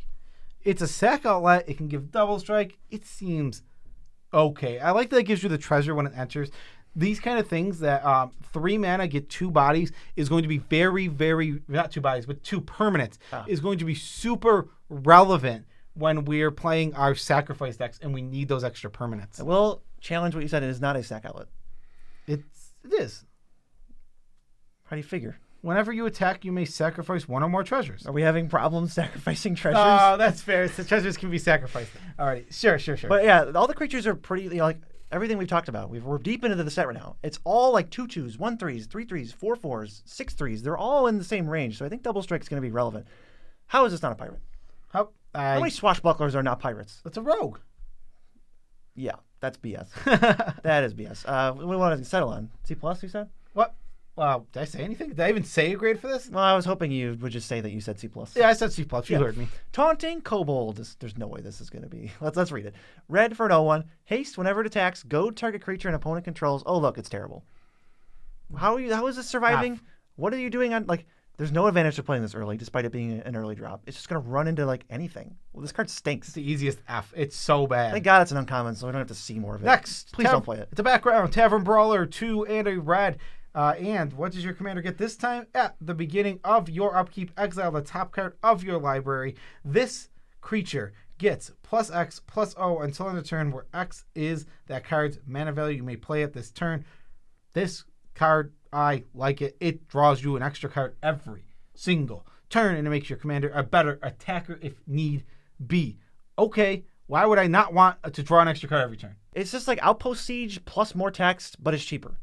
Yeah, I mean, you obviously have to control your commander and this, and then it does it, but it's drawing extra cards. I love it. Absolutely love it. Thank you. Come again. Get in my deck, B+. Yes. Thunder Wave. 2 red, sorcery, roll a d20, 1 through 9, deals 3 to each creature, 10 through 19, choose a creature, it deals 3 to everything else, and then 20 deals 6 to everything you don't control. So that's all fine and dandy, but probably expect to deal 3 to everything. You won't be disappointed if you get to keep one thing, and then this card just seems like a B+. I'm not sure about this card. We know 2 isn't good. We know 4 is very good based on Commander Legends. We don't know where 3 stands, and I think it's tough to judge. I'm going to give it a B- to start. This card could perform as a B+. It could also perform as like a C-. It really does make a difference. Changing the number by 1 is a huge difference. I'm going to start at B- for this card, and I'm not saying that it's not a B+, because it might just be that, but we'll see. Let's not also forget that 5% of the time, this is obnoxious. Yeah, 5% of the time. time. Like, if it's a card you're always playing anyway, it's not one of those, where you're, like, hoping for it. Just 5% of the time, you just, like, destroy everything. 5% of the time, it's like... Plague Wind. What just happened? Yeah, your opponents are going to get irritated at that. Yeah, it'd be real, like... Oops. I guess it happened. Next, Tiamat's Fanatics, 4 and a red for a 4/3 with haste. It's got Myriad. Okay, this is totally reasonable. 4/3 is beefy. It can get through sometimes. The turn you play it, I think it's going to be as like a, surprise, here you go. It's a really good board wipe follow-up. Ooh. Really, really good to follow up a board wipe and just dish out 12 damage. I think this is a solid C+. It's not broken. It's not busted. You really want it for your attack stacks. It's just filler, It's not, I'm not like, oh boy, red's open, but I'm like, hey, nice. I got filler fastest. C. Yeah. 2-handed axe. 2 and a red, artifact equipment. So the actual equipment is whenever the creature attacks, double its power until end of turn. All right, equip 1 in a red. But it also has Sweeping Cleave, which is 1 in a red for an instant. Target creature you control gains double strike until end of turn. Both sides, kind of lackluster. I don't feel like I'm getting a 2-for-1. I kind of like this card. Again, we're here for the attack stacks, right? Yeah. This can be pretty decent. Out of nowhere, double strike is pretty powerful. And then the fact that you get this equipment that kind of starts doubling power, I think it's broken? No, I think it's just like a C-. But I think there will be decks where this will overperform and look like a much better card than it. Like, it reads kind of bad, but I think it'll play better in a lot of decks. You want it in your 3/4 dragon red-green deck where he's got trample and you're doubling his power, and then he attacks and you get like even more things going on. One thing I will note, double strike clearly Wizards thought was powerful because they didn't give you the classic option of choosing something you don't control. So I can't mess with people. Oh, a little sad. Next, we have Warehouse Thief. 3 and a red for a 4/2. Pay 2, sacrifice an artifact or creature. Exile the top card of your library. You may play that card until the end of your next turn. Okay. 4 mana 4/2 is not good. So we really need some juice with that ability. It's a C. At least we got it's a sack outlet. We're gonna need these, so don't sleep on it because you're gonna need these sometimes. If you don't have any, take it. It's close to card draw. It's your Wish.com Skullport Merchant, and they give you the out of like holding up the mana. Definitely Wish.com Skullport. Yeah, we have Skullport Merchant at home. Wild Magic Surge. Red for an instant. Destroy target permanent and opponent controls. Then they reveal cards till they hit the same type and they put that thing in play. So if you hit a creature, they're going to have another creature. You're just like polymorphing it. Enchantments too. Kind of weird card. I think overall it's something you want to play, right? Yeah, I think it's a C. I think you just want to have answers to stuff, and this is at 2 mana. This is going to answer any permanent type. Yes, they will get the same kind back. It's a late game card. Yeah, maybe it's a C minus. I mean, you want to hit big things with this. You want to do it late game. I think it is better than like a murder. I mean, I love hitting any permanent type, and you can hit enchantments. It's kind of nice. Next, Young Red Dragon. He's also a rapper. 3 in a red for a dragon, 3/2 with flying, and it can't block, but as an instant to create a treasure, it curves into itself because the instant costs 1 in a red. Yeah, but then you just end up with like 3 mana, 3/2 flyer, can't block. I don't know. Feels like it would trade down a lot of the time. Yeah, it seems actually pretty decent. Like to play that on turn 3 when you can actually curve it out would feel pretty good because it is a. I mean, I really don't feel like I'm getting away with anything. It's not getting away with anything, but it's more like, hey, this is an annoying thing that's going to probably deal. If you play it on turn 3, on the play, I'm going to estimate you're going to deal 9 damage, 12 at least, and then we'll have to see because right now to me it's looking like a D+. I was thinking like filler. A C. It seems like a totally reasonable card to me. Okay, well we'll see because I could see that going both ways, but there's no way it's stellar. It's just like, hey, where does it land in the middle range? This one is you're being caught stealing 1 in a red. once. Choose one. You either say each creature blocks this turn available, or you create a treasure token for each opponent who has dealt damage this turn. So that second mode is like pretty bad. It's awful. Like 1 in a red, make 3 treasures, even in the best case scenario. Who cares? I'm not doing that. That's already the red-white thing. But then to make the treasures, I'd have to be in the red-black thing, and obviously I'm not. And each creature blocks this turn. Maybe that's something. But it's just that becomes like the only mode on the card. The issue with this card, it's a sorcery. Oh, what is that? Get out of here. F? Can we just give this an F? I think it's an F. I think it's really, really bad. Yeah. All right, let's move on to green and let's get some good cards. Yeah. Next, Acolyte of Bahamut.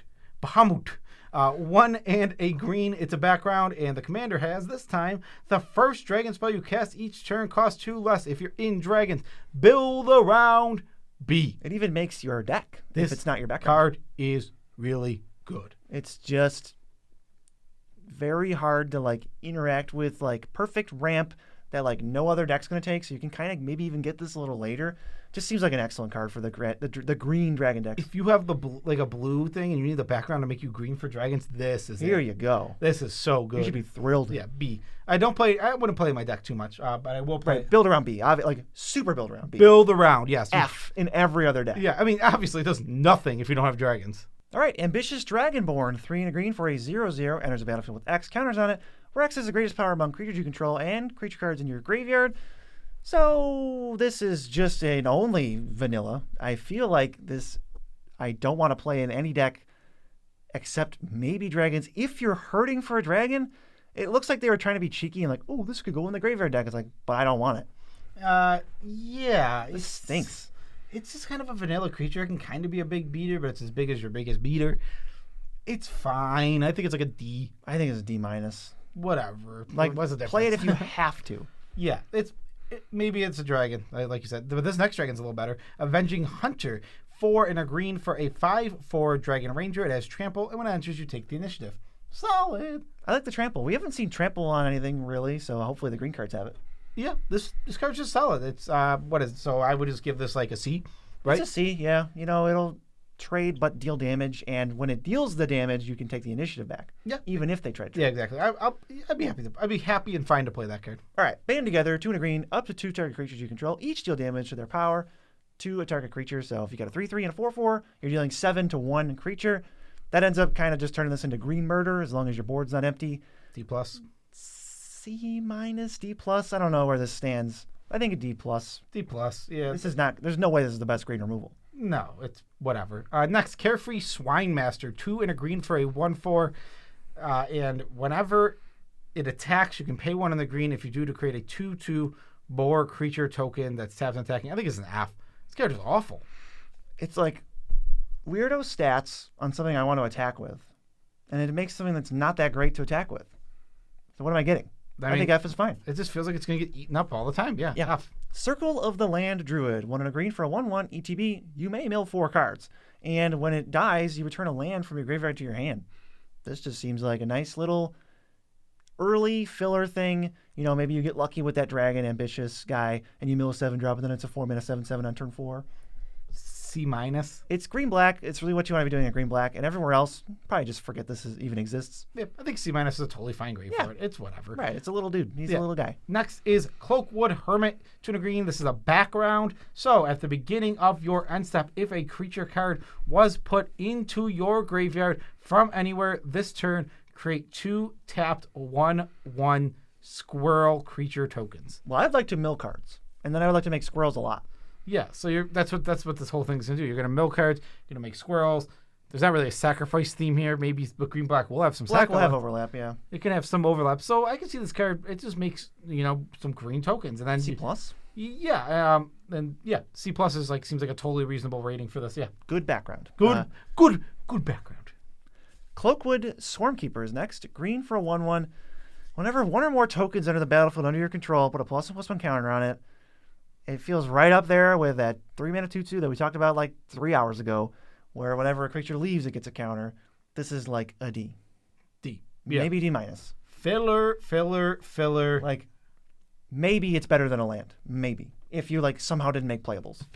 Filler. Next, Colossal Badger, 5/6. A 5/6 for 5 in a green, and whenever it enters the battlefield, you gain 3 life. That's not very good. That's a 6/5.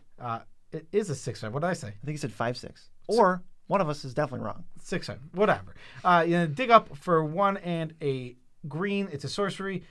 Choose target creature. Mill 4. I know to read.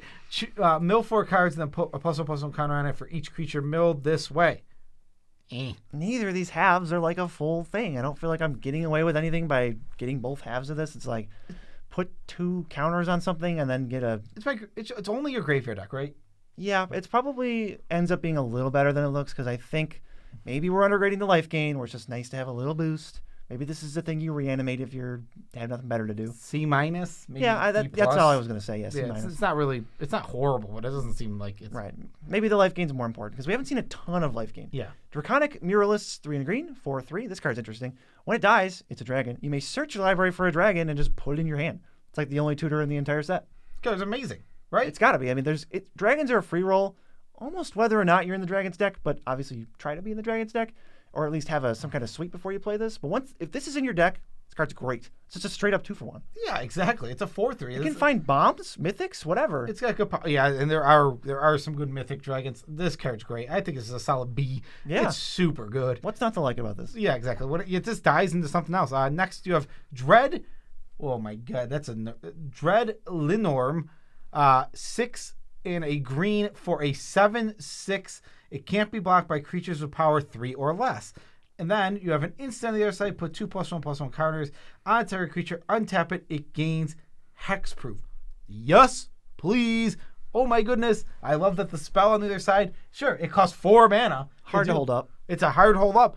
But it's a free roll, and then the creature on the other side is not chump-buckable. You have to they got to trade with this thing. I'm getting very Finclade Fugitive vibes from this. Yeah. And that card was hard to block already, and this is even more evasive. So this is going to smack some people, and I wouldn't be honestly too concerned about the 4-mana thing. If you can't find a spot to hold it up, it's not the end of the world. But on a turn where you can hold it up, if they don't target your thing, just fire it off. This card's good. But although this one, I guess, to be a little careful because it does target. So if you just kind of throw it on a creature, they can fizzle the adventure. Yeah. That is true. That is something that can happen. Not every adventure does that. Not every adventure does do that and put you that chance to get fizzles and put the into your graveyard. I think this is a C+. This card is solid. I'm going to be super happy to take this when I'm in green. Better than the Game Life guy, right? Yeah, definitely. This card's way better than the Game Life guy. How about Druid of the Eternal Grove? 3 and a green for 2/2. I see dice rolling. Whenever it enters the battlefield, search your library for up to 2 basic lands, and now you got to figure out what to do with them. You're either going to put them into your hand, which is not desirable, put 1 on the battlefield and 1 into your hand, which is Cultivate, or put them both onto the battlefield, probably not happening, which is Explosive Veggies. Solid ETB, has a body, so if you trade off, it's basically a 2-for-1. Yeah, this card's fine. I think it's just a C. I think it's a C too. I think it's solid. It's fine ramp. It's good card advantage, but it's not really doing anything that I'm like super excited about. Won't help you at all in the late game. No, yeah. So yeah, I just think it's a C, right? Yeah. Next we have Druidic Ritual. 2 and a green for a sorcery. You mill 3 cards, then return up to 1 target creature and up to 1 target land from your graveyard to your hand. It's kind of like a little green divination. It's close to green divination. The person who wants edgier costs wishes this was just 2 mana, because I don't think that's offensive, but Yeah, as it is, it's probably like what, a D. It's plus? It's just a graveyard deck card. Yeah, it's I know. I think it's just like a C minus. I think this card is going to fit into your graveyard decks. You're only going to play it in graveyard decks mostly, but I think it's totally fine. It does get you 2 cards back. I know the land's not going to be relevant late game, but I'm still fine with this card. I think a C minus is good. All right. Emerald Dragon is a 6 mana 4/4 with flying and trample. It's 4 green. And you can pay 2 and a green as an adventure to counter target activated or triggered ability from a non-creature source. So that means this is 4 green for a 4/4 flying trample. And that's okay. No, I mean, it does have other attacks. We can't pretend like it does literally nothing. I mean, I don't, but like, see, the thing is, this is an ability you have to hold up. And I don't think I would ever do that. You don't. There's going to be times in the game when you just don't have you're not able to use the 2 mana, and this will be fine. Well, it's 3 mana. It is a 4/4 flyer, and that is totally fine. And like, you don't need to actively hold this up. I don't think you do, but it'll come up randomly, and it is an upside that it has that other mode. I mean, I would imagine it's like 1 in 10 or something, and it's obviously a positive to the card. But I'm mostly just looking at this as a 6 mana 4/4 Flampler, which is fine. It's the worst one of this cycle. It definitely is. I think this is a C plus rather than like the other ones being Bs. Yeah, maybe just for the stats, C plus, but it could potentially just be a C. I think it's a C plus for sure. I mean, I think a 4/4. I think the 4/4 flyers for 6 is going to be really good. We'll see. Next we have Aaron is Gloomstalker. Here it is, Gloomstalker. Aaron is Gloomstalker. It's 2 and a green for a legendary creature. 3/3. It has Death Touch. When it attacks, return target land from your graveyard to the battlefield. Yikes! I hate this card. Huh? What is this doing anywhere? I don't want to do that. I don't want to attack. Can I do something else? No? Yeah. What the heck? Is this just like a D? We're gonna I mill don't our want this. Yeah, I think this is a D minus. It's an F if you're not mill, and then if you're mill, it's like a D. Yeah, I don't like this card at all. What the heck is going on here? This card's bad. This is just a Just D. avoid it. Ugh. That's going to be floating around in late packs. Ettercap, I think this is called. 4 and a green for a 2/5 spider somehow. Spider Beast. It's got reach, and I really like this adventure because it's 2 and a green. Destroy a creature with flying. That's like a full card in some instances where like, oh, the best creature has flying anyway. And then you just get a 2/5 reach. That blocks those stupid 4/4 dragons. This card is fine, and it's a nice 2-for-1. I think this is a solid like C. I think C plus is where I go. Sure, C plus. We saw this kind of. There was one that entered and destroyed a flyer in the last. That was sort of similar to this. Stinger Fling Spider. And it was just okay. I think it was okay though. Maybe the part of it was because they weren't separate, and that's something. I don't know. Maybe there's more. Maybe there is more flyers in the set. So right, there's a lot, and they're good. Yeah. So let's. I'm gonna start off with a C still, and we'll see where it goes next. Explore the Underdark. 4 and a green for a sorcery. Are you okay over there? BC looks like he's struggling. 4 and a green for a sorcery. Search your library for up to 2 basic lands or gates. Put them onto the battlefield. Tap and shuffle your library. Take the initiative. This is an expensive ramp. Oh, we're ramping at 5 mana. Yikers. All for the initiative, huh? I think this is the D. I think it's just not good. It's maybe explosive edges is decent. 5 mana explosive edges. I'm not. No, it's just like, what are you ramping to? You're almost there. You're almost there. Yeah, you're 1 mana short of your 6 drops, and you need 2 more lands. Yeah, let's go to Giant Ankeg.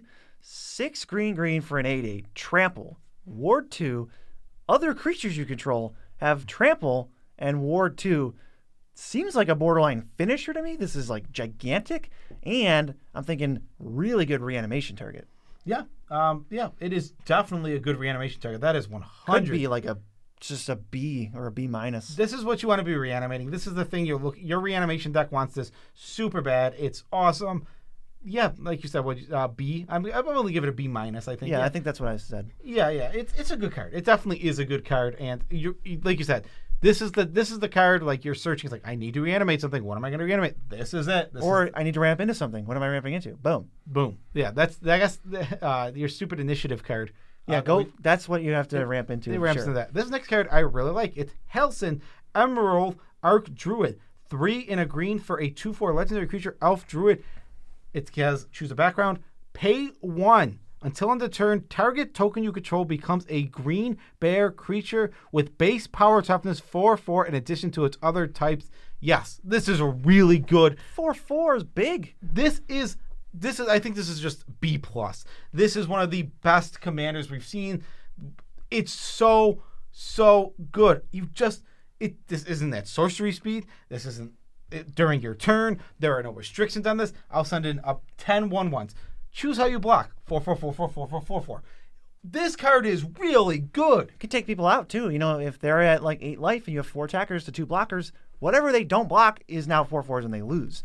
So that's pretty high upside. You want to be able to make tokens consistently. Otherwise, this has no text. So maybe it's like a build around B+.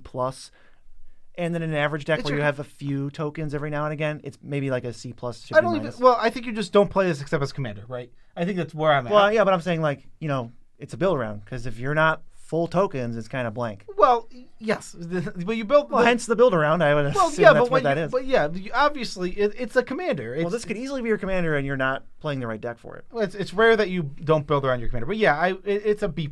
And also, it might not be your commander. It could just be a card in your deck. Don't put it in your deck. I don't think it's a very good card in your deck unless you have a very dedicated tokens deck. I just think it's a really good commander. You know what I'm thinking?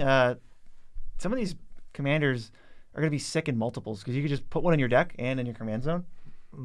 Why is that? Because then it's like, oh, cool. I just have the card again that I always want, but no text. We never did that. I mean, I remember Commander Legends that never happened. I'm kind of thinking, and I can't really remember having 2 of a legend. Yeah, they didn't just give us 2 of a legend. I mean, you just didn't play it because I'm trying to remember even having one, but it seems like it would be cool. But whatever. Hardy Outlander, 1 in a green for a background. Okay, your commanders have when they attack the opponent with the highest life among opponents. Another target creature you control gets +X/+X until end of turn, where X is the creature that attacked your commander's power. This is sucky. What? How? What? You have to be attacking with 2 things. One's your commander, the other one gets buffed, so the commander's just hanging out to dry to die. I don't care about this. Only game. if you attack conditionally. D-. This looks bad. What the heck? What a weird This offers card. me nothing. I might rather have Faceless one. Yeah, I don't really like the card at all. Next, Jade Orb of Dragon Kind. This is 2 in a green. This is the mana lift, taps for green, and your dragons enter with an extra +1/+1 counter and gain hexproof if you use that mana on it. Yeah, I mean, I'm just on like Hexproof until your next turn. D+. Yeah, gain not permanent. Yeah, D+. I mean, it's whatever. D+ looks good to me. We've been over this. Lurking Green Dragon, 3 in a green for a 4/4 flyer. Can't attack though unless defending player controls a creature with flying already, but it can block all day. Yeah. It might just be one of those filler dragons for your green-red or blue-green decks. Yeah, it seems fine. Because it's not there's nothing here. What am I supposed to judge? It's C-. C-, D+. It's not that good. Master Chef is the background, 2 in a green. And then your commander has this. This creature enters the battlefield with an additional +1/+1 counter, and other creatures enter the battlefield with an additional +1/+1 counter on them. Okay, I like it. I think it's super. I think it's a C+. This is just a solid background. It just does decent things. It's going to generate a lot of power over the course of the game, especially if you're tokens. Now we're talking. It's very good with tokens. It is a very good tokens card. Myconid Spore Tender, 3 in a green for a 4/1, 1 toughness. When it enters the battlefield, destroy up to 1 target artifact or enchantment. Okay, they lost me and they pulled me right back in. Give me the 2 for 1, thank you, and moving on to like the next thing I'm doing in that game because I'm feeling good about this. It trades up in combat too. Nice 4/1. So there's just like a C, maybe C+. Yeah, just give it. There's always going to be an artifact or enchantment in play. Yeah, give it a C+. I think the card's solid. Next, Nature's Lore, 1 of the green. Search your library for a forest, put it onto the battlefield, untap, then shuffle. This is just like a B-. A common. Yeah, you just Nature's Lore is super solid. It ramps you. This is the kind of ramp you want to be playing. I take it really high. Over the you don't want those Dragon Orb kinds, even though they're kind of decent. This is much better. Better than every mana rock. Better than the Manaliths. Better than like 5 mana. Go take the initiative and search for 2 lands. It's probably the best ramp. B-. Yeah, you really want it. Overwhelming encounter. 3 green. Creatures you control gain vigilance and trample until end of turn. Roll a d20 to see what else happens. 1 through 9, +2/+2, 10 through 19. 2 +1/+1 counters and 24 +1/+1 counters. So you're probably getting, so you're definitely getting 2 power boost with Vigilance and Trample.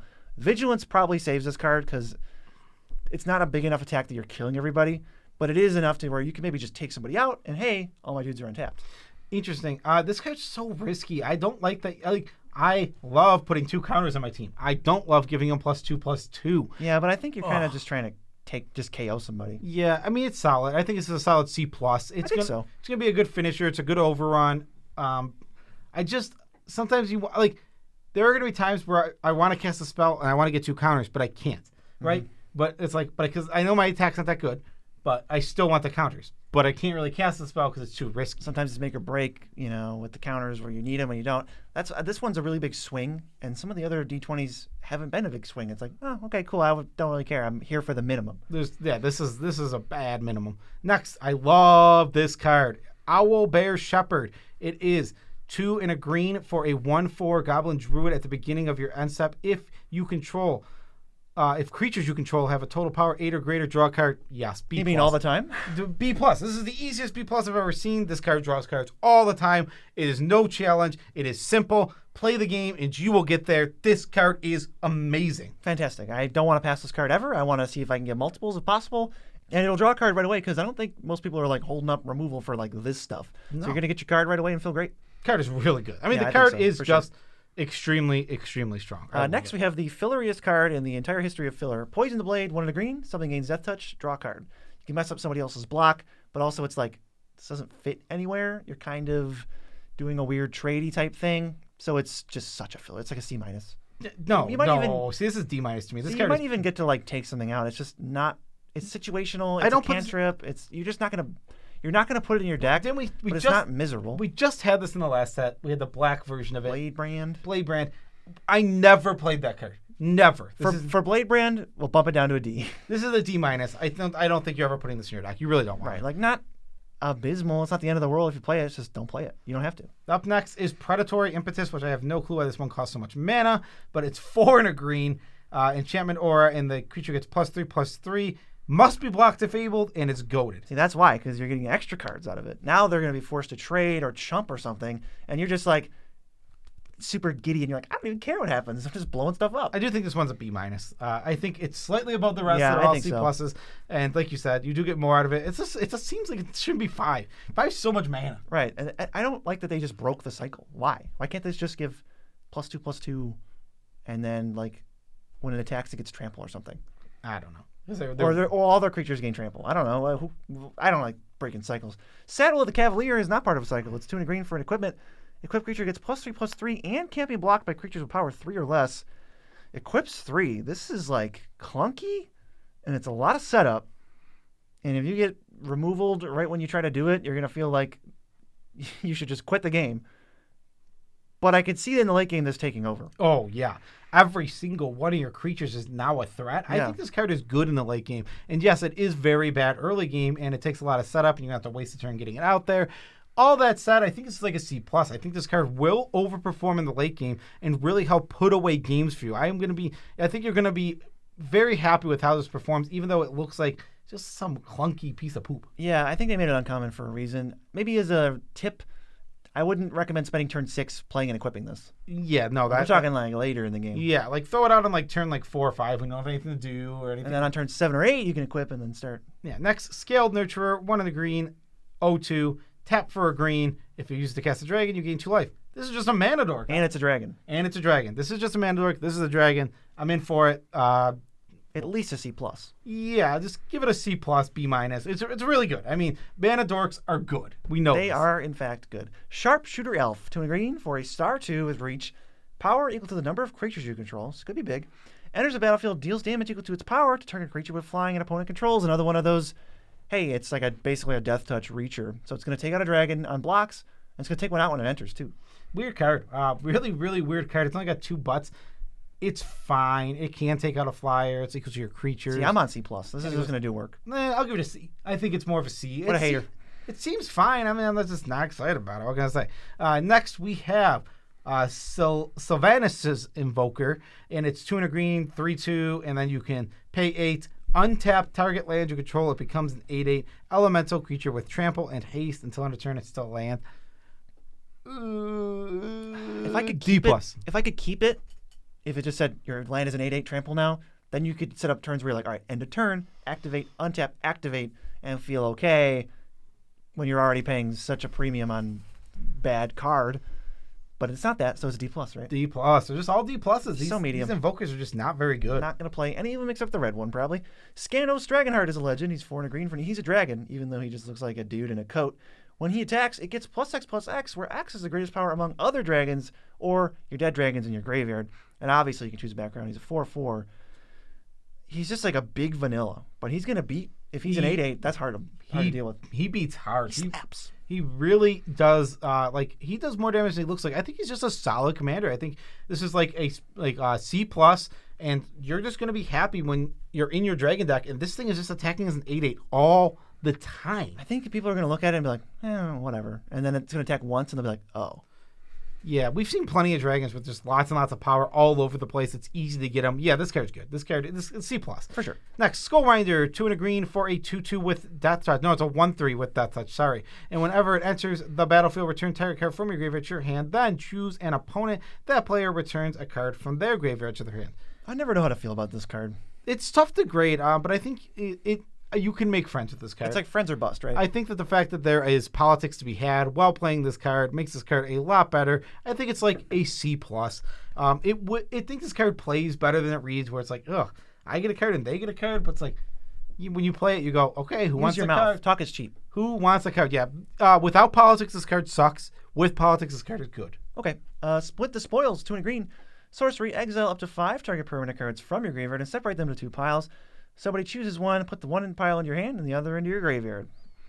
Wait, who chooses one? Your opponent? It's like fact or fiction, but you're separating, and the opponent chooses which pile you get. Nope. I'd like that to be reversed. F. And also, it's already weird. F. I think this is enough. Yeah. So finicky. Don't let your opponents have the choice. That makes the card really, really. And you can't do anything. It's a blank without 5 permanents in your graveyard. Next, we have Underseller My Condid. 2 and a green for a 1/2. Whenever it enters the battlefield or dies, create a 1/1 sapling. This is for your tokens deck. It taps for a mana.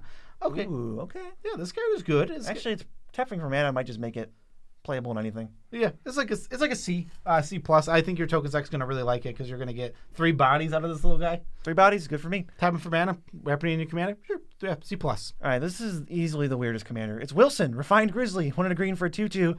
Can't be countered. Vigilance, Reach, Trample, Ward 2. That's it. It's just a grizzly bear with a bunch of abilities, and I have no clue if that's good enough for me to want to take this card. It seems like a joke. I think it's bad in this. I think it's like an F. I think you're not going to be able to do much with it. And there's just not enough to do with it. But I think it's a cool card. It's really funny. I like home run on the flavor, but it seems bad, so it's like a D. Yeah, F. It's just an easy. You know what? We can give it an F. Yeah. Don't play this as your commander unless you absolutely have to. You look upon the Tarrasque. 4 and a green instant. Prevent. The first one is prevent all damage that would be dealt to you and creatures you control this turn. And then the other one is your second choice.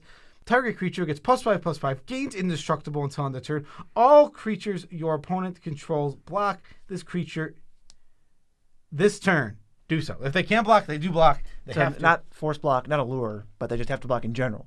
All creatures your opponents control able to block that. Nope. It is lure. It is lure. So there's your green finisher. This card is good. I think the fog as a bailout/blowout is fine. I don't know if I necessarily play that card, but it's stapled onto you're dead. It's also the good side of fog, where it's not your creature. One-sided. So if they send everything at you, then you use it. You can then block and just eat up their creatures. Yeah, it's the obscuring haze. It is the obscuring haze. So I think this card is great. It seems really, really good. I think it's a B+. Asks nothing of you. It asks nothing of you, and it's like this big removal spell too. Oh, jeez. Yeah, get in my deck. You meet in a tavern. 2 green, reprint. So you're either going to look at the top 5 and put all the creature cards from among them in your hand, or you're going to give your creatures +2/+2. This is the finisher that we have at home. You can't look on the Tarrasque, so we're going to meet in a tavern and maybe get something done. It's so much worse than the one that gives Vigilance and Trample. So much worse than look upon the Tarrasque. D. I might just not want to play this. It's a D. It's a D. It's not very good. No. Next, Arcane Signet. Artifacts. Yeah, we're on the artifacts, yes. Arcane Signet is 2 mana. It taps for any color in your commander's color identity, which means your background or your actual commander. Easy. It's just a B-. It just goes hand in hand with Nature's Lore. They're good cards. You don't need a ton of ramp, but having some ramp, definitely worth it. You'll find yourself taking this card early a lot because it's colorless. You get to stay open, and it goes in your deck no matter what. It's a great feeling. Very true. Arcane Encyclopedia is, I guess, all these artifacts have that same thing, but they're not all equally as good. 3-mana artifact, 3-tap, draw a card. This is really slow. You need 9 mana before you're up a card, and I don't know how much time you have to spend on this, especially with all the adventuring and 2-for-1s going around. I just don't think you need this at all. D. It seems like a D-. I think it's like a D. If you somehow close your eyes the whole draft and don't have an adventure, package, I guess you play this. Yeah. Next, Bronze Walrus. 3 mana. When it enters the battlefield, scry 2. It's a 2/2, and it taps for mana. Total filler. This is the most filler card I've ever seen. That's like a C- probably. It's a C-. This card is fine, and it's definitely not bad at all, but it's not great. You're not going to play it all the time. Bag of Holding, no idea what it's doing in here other than for being flavor along with Fireball. Whenever you discard a card, you exile it under the bag. 2-tap, draw a discard. 4-tap, sack. Get all the cards under it back. No synergy. Too slow. What am I doing? It's worse than the Encyclopedia. I don't even want to play that card. F. Yeah, I just think it's F. It's way There's no support. Literally none. Yeah. Next, Campfire, 1 mana artifact. Pay 1, tap, gain 2 life. Pay 2, exile Campfire. Put all commanders you own from the command zone and from your graveyard into your hand. Then shuffle your library and then shuffle your graveyard into your library. I don't know. What do we want with this? This is F. What are we doing with this at all? I look at it and I think it looks like crap, but it is a lot of life gain. F. We'll start at F. Okay, like maybe I'll try this and then I'll let you know if I was wrong. But it seems like an easy F, and then we'll see if gaining 12 life for 6 mana is okay. Yeah, sure. I mean, this is true. Burnished Heart. 3 mana, 2/2. 3, sack, search for 2 lands. Basic lands, put them in play tapped, and then shuffle. Pretty slow, but it will get the job done, so it's probably C+, especially in this format. Yeah, You're in no rush. And it's got a really cute art. Tadarlin Dragon. 6 mana for a 4/4 flyer. Okay, this is just a C+. This card is just good. It's just a 4/4 flyer. We talked about there's a million of these 4/4 flyers. They're good. They're all good, and this one is also going to be good. I think it's beefy enough. I'll give you C. I think we need some frills for me to go above C, but fine. C seems fine. So this is going to be 5 cards. It's Charcoal Diamond, Marble Diamond, Ruby Diamond, Sky Diamond, and Moss Diamond. They're all going to be 2 mana artifacts that are tapped, and they make 1 mana of whatever color. That's 1 of each. They're all pretty good, and you're going to take them. They're not like necessities. They're probably C+. C+. You want a couple? You want a couple. You don't mind having a couple, but you're also not sad when you don't have any. C+. Yeah, I can agree with that. But they're good. Next is Clockwork Fox. 3 mana for a 3/2. When it leaves the battlefield, you draw 2 cards, and each opponent draws a card. No, F. I don't want that to happen. F. I'll give it 1 F. And go to Cloak of the Bat. 2 mana for an equipment. Equips for 2. Quick creature has flying and haste. Whew, these ones are always hard to judge. Sometimes they're good. I think the 1 mana hasty equips are much better. So this might be like a D, but late game, it'll hardly matter. Yeah, D's a fair grade for it. It's interesting. That's actually that's a functional reprint. Yeah, it basically is. I'm not going to say sandals. The sandals from Theros. Sandals or something. Yeah. Next, Dire Mimic. 2 mana. It has flash. You can tap to sacrifice it to make a mana. That's awful. And then you can pay 3 to make it a 5/5 F. Oh my God! Remember when the Mimic was in D&D and that card saw a bunch of play? Also trash. Get out of here. Mimic sucks. Don't play it. F. I don't know. It's a really easy Tell Wizards to make a better one. Decanter of Endless Water. 3 mana for an artifact. No max hand size for you. Taps for 1 mana of any color. So this is like starting to get filler mana rocks. We can't play it as early. Develop, and it's going to be ramping less, and it's just harder to get. Worse in every way. D for this one. I think that there's a bunch of these 3 mana rocks that do a little bit, and I think these are about C's or C-. I don't think they're D's. I'll go C-. I think they're playable. Sure, yeah. C-. C- is probably a good grade for it. Oh, but you know what? Huge diminishing returns on the 3 mana ones versus not so much on the 2 mana ones. Yes. We also have Dungeoneer's Pack. This is 3 mana for an artifact that enters the battlefield tapped. Pay 2, sacrifice it. You take the initiative, gain 3 life, draw a card, and create a treasure token. Activate only as a sorcery. So 5 mana, you're doing a bunch of random stuff. Yeah, you get the initiative, you draw a card. I think it's solid. I mean, C-? It's slow. Yeah, C-. I don't think it's like a super great card, but it's also decent. It's not the Another worst thing card you could take early and not feel too bad. Drillworks Mole. 1 mana, 1/1. Already not super thrilled. 2 mana tap. Put a +1/+1 counter on it and on 1 commander you control. Can we just give this an F and move on? Yes. Yeah, this thing stinks. It really does. Oh, brother, this guy stinks. Oh, brother, this guy is poop. Next, Gate Colossus. It's 8 mana. It costs 1 less for each gate. For each gate you control, it's an 8/8, and it can't be blocked by creatures of power 2 or less. And whenever a gate enters the battlefield under your control, you may put Gate Colossus on top of your library. This is just fine. I think it's like a C. It's like the perfect medium power finisher for this format. Yeah. Because there are gates that we haven't gotten to yet. Yep, C. Just give it a C, and we can kind of move on to Iron Mastiff, which is 4 mana for a doggo, and it's a 4/4. It's a 4 mana 4/4, and when it enters the battlefield, for each player being attacked, it's not when it enters the battlefield. It's when it attacks. When Iron Mastiff attacks, roll a d20 for each player being attacked, and ignore all but the highest roll. 1 through 9 is that it deals damage equal to its power to you. The other one is it deals damage equal to its power to defending player.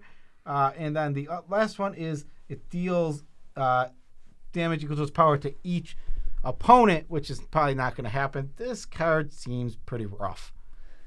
4 mana 4/4.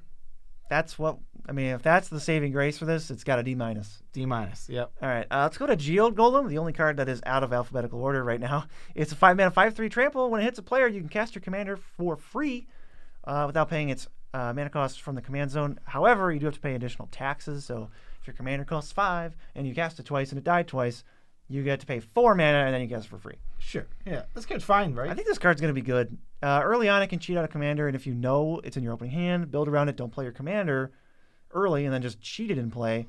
Also helps with trample, getting the initiative. It's probably C-. C-.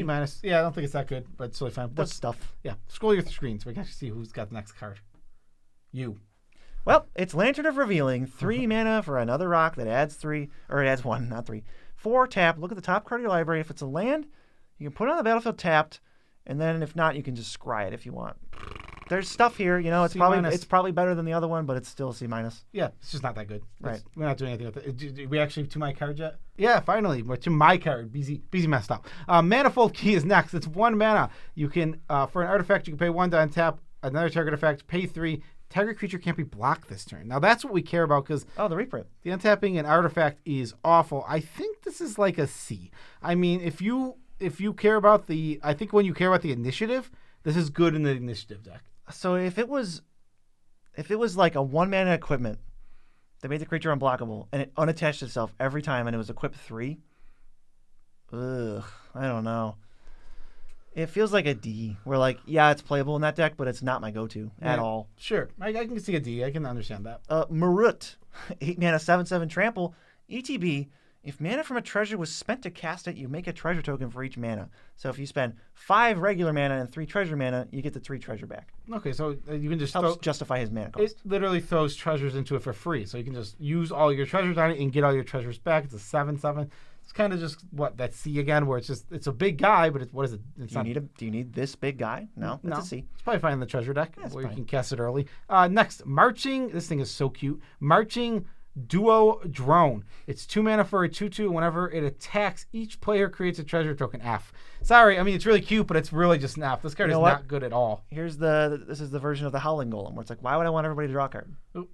Well, the answer is you would never. You don't. Yes, Mindstone.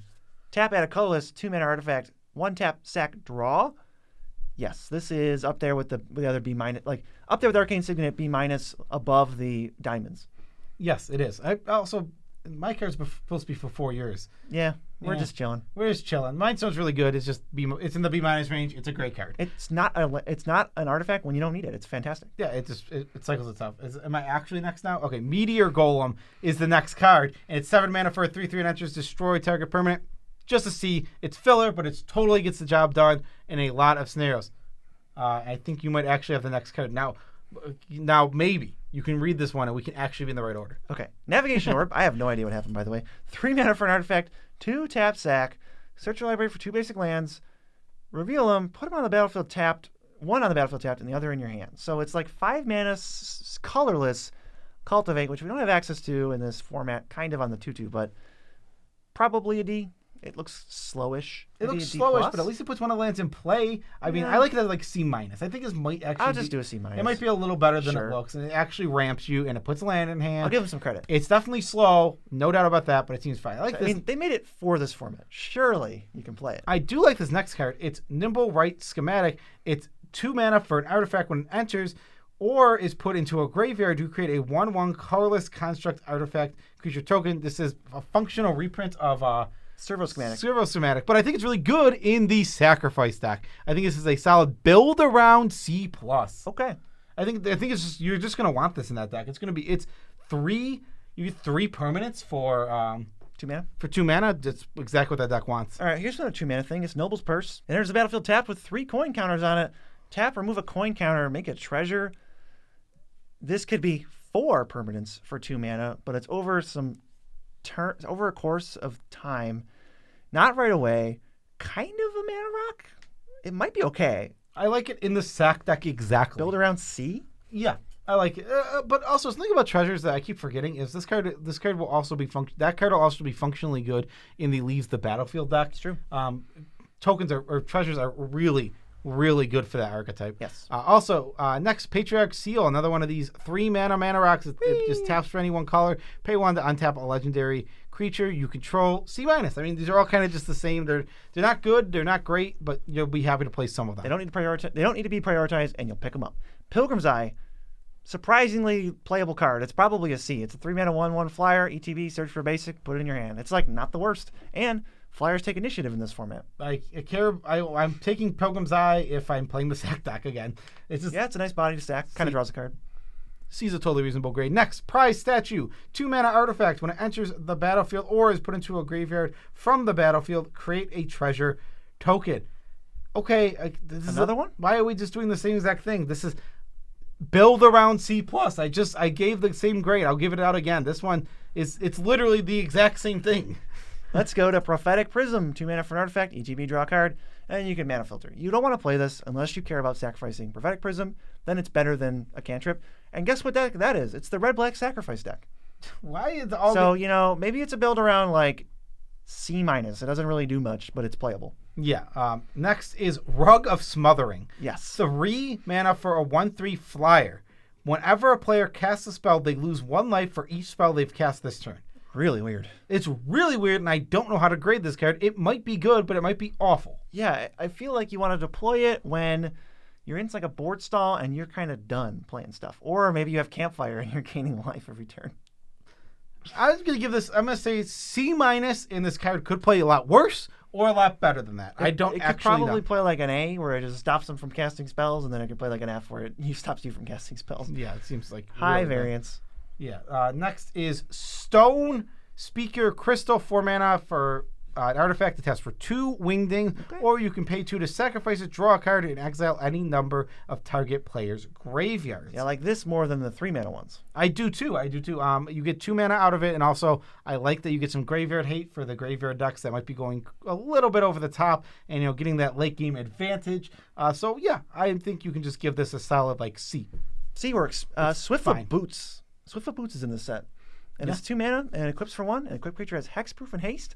And that seems amazing. I feel like there's a little bit more pressure to kill commanders since they're not only their own card, but the background is totally reliant on them and has no text without them. So I would love to give any commander I have hexproof and haste. Yeah, I think this is a B+. Yeah, I think so too. Really good. I don't think you can pass this card. I mean, not often. I think Boots is just a really, really good Magic card, and it's going to be great in this draft set. Just fantastic. Like, what a good card. Yeah, super good. Next, Trailblazers Torch, 4 mana, artifact equipment. When it enters the battlefield, you take the initiative. And then you can pay 1 to equip it, and whenever a equipped creature becomes blocked, it deals 2 damage to each creature blocking it. Okay. Equips for 1? Yeah. Huh.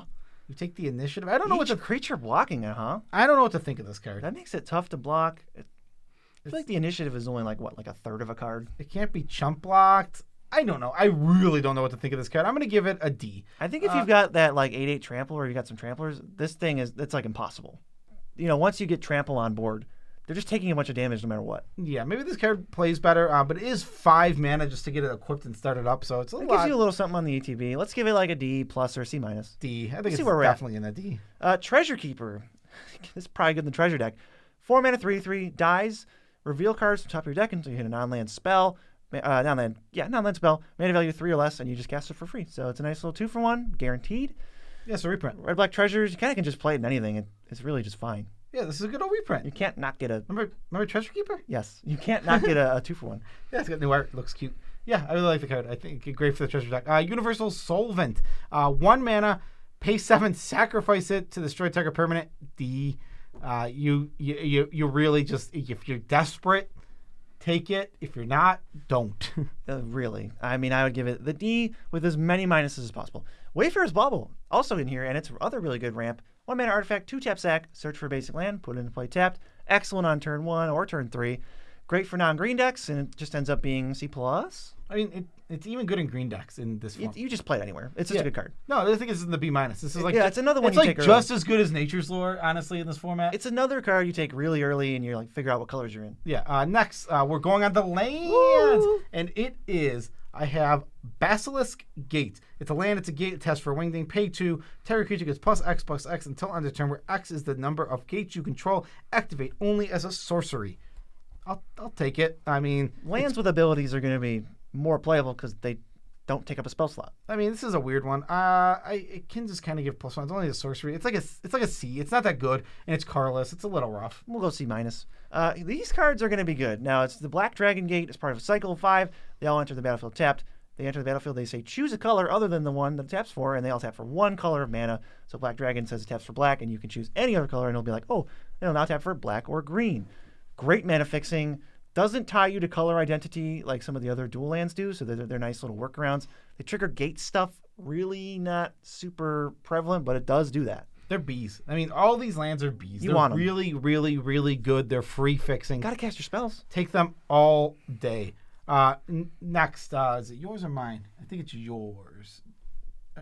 No, wait, it's mine. It's Command Tower. Hey. And it taps to make a mana of your commander's color identity.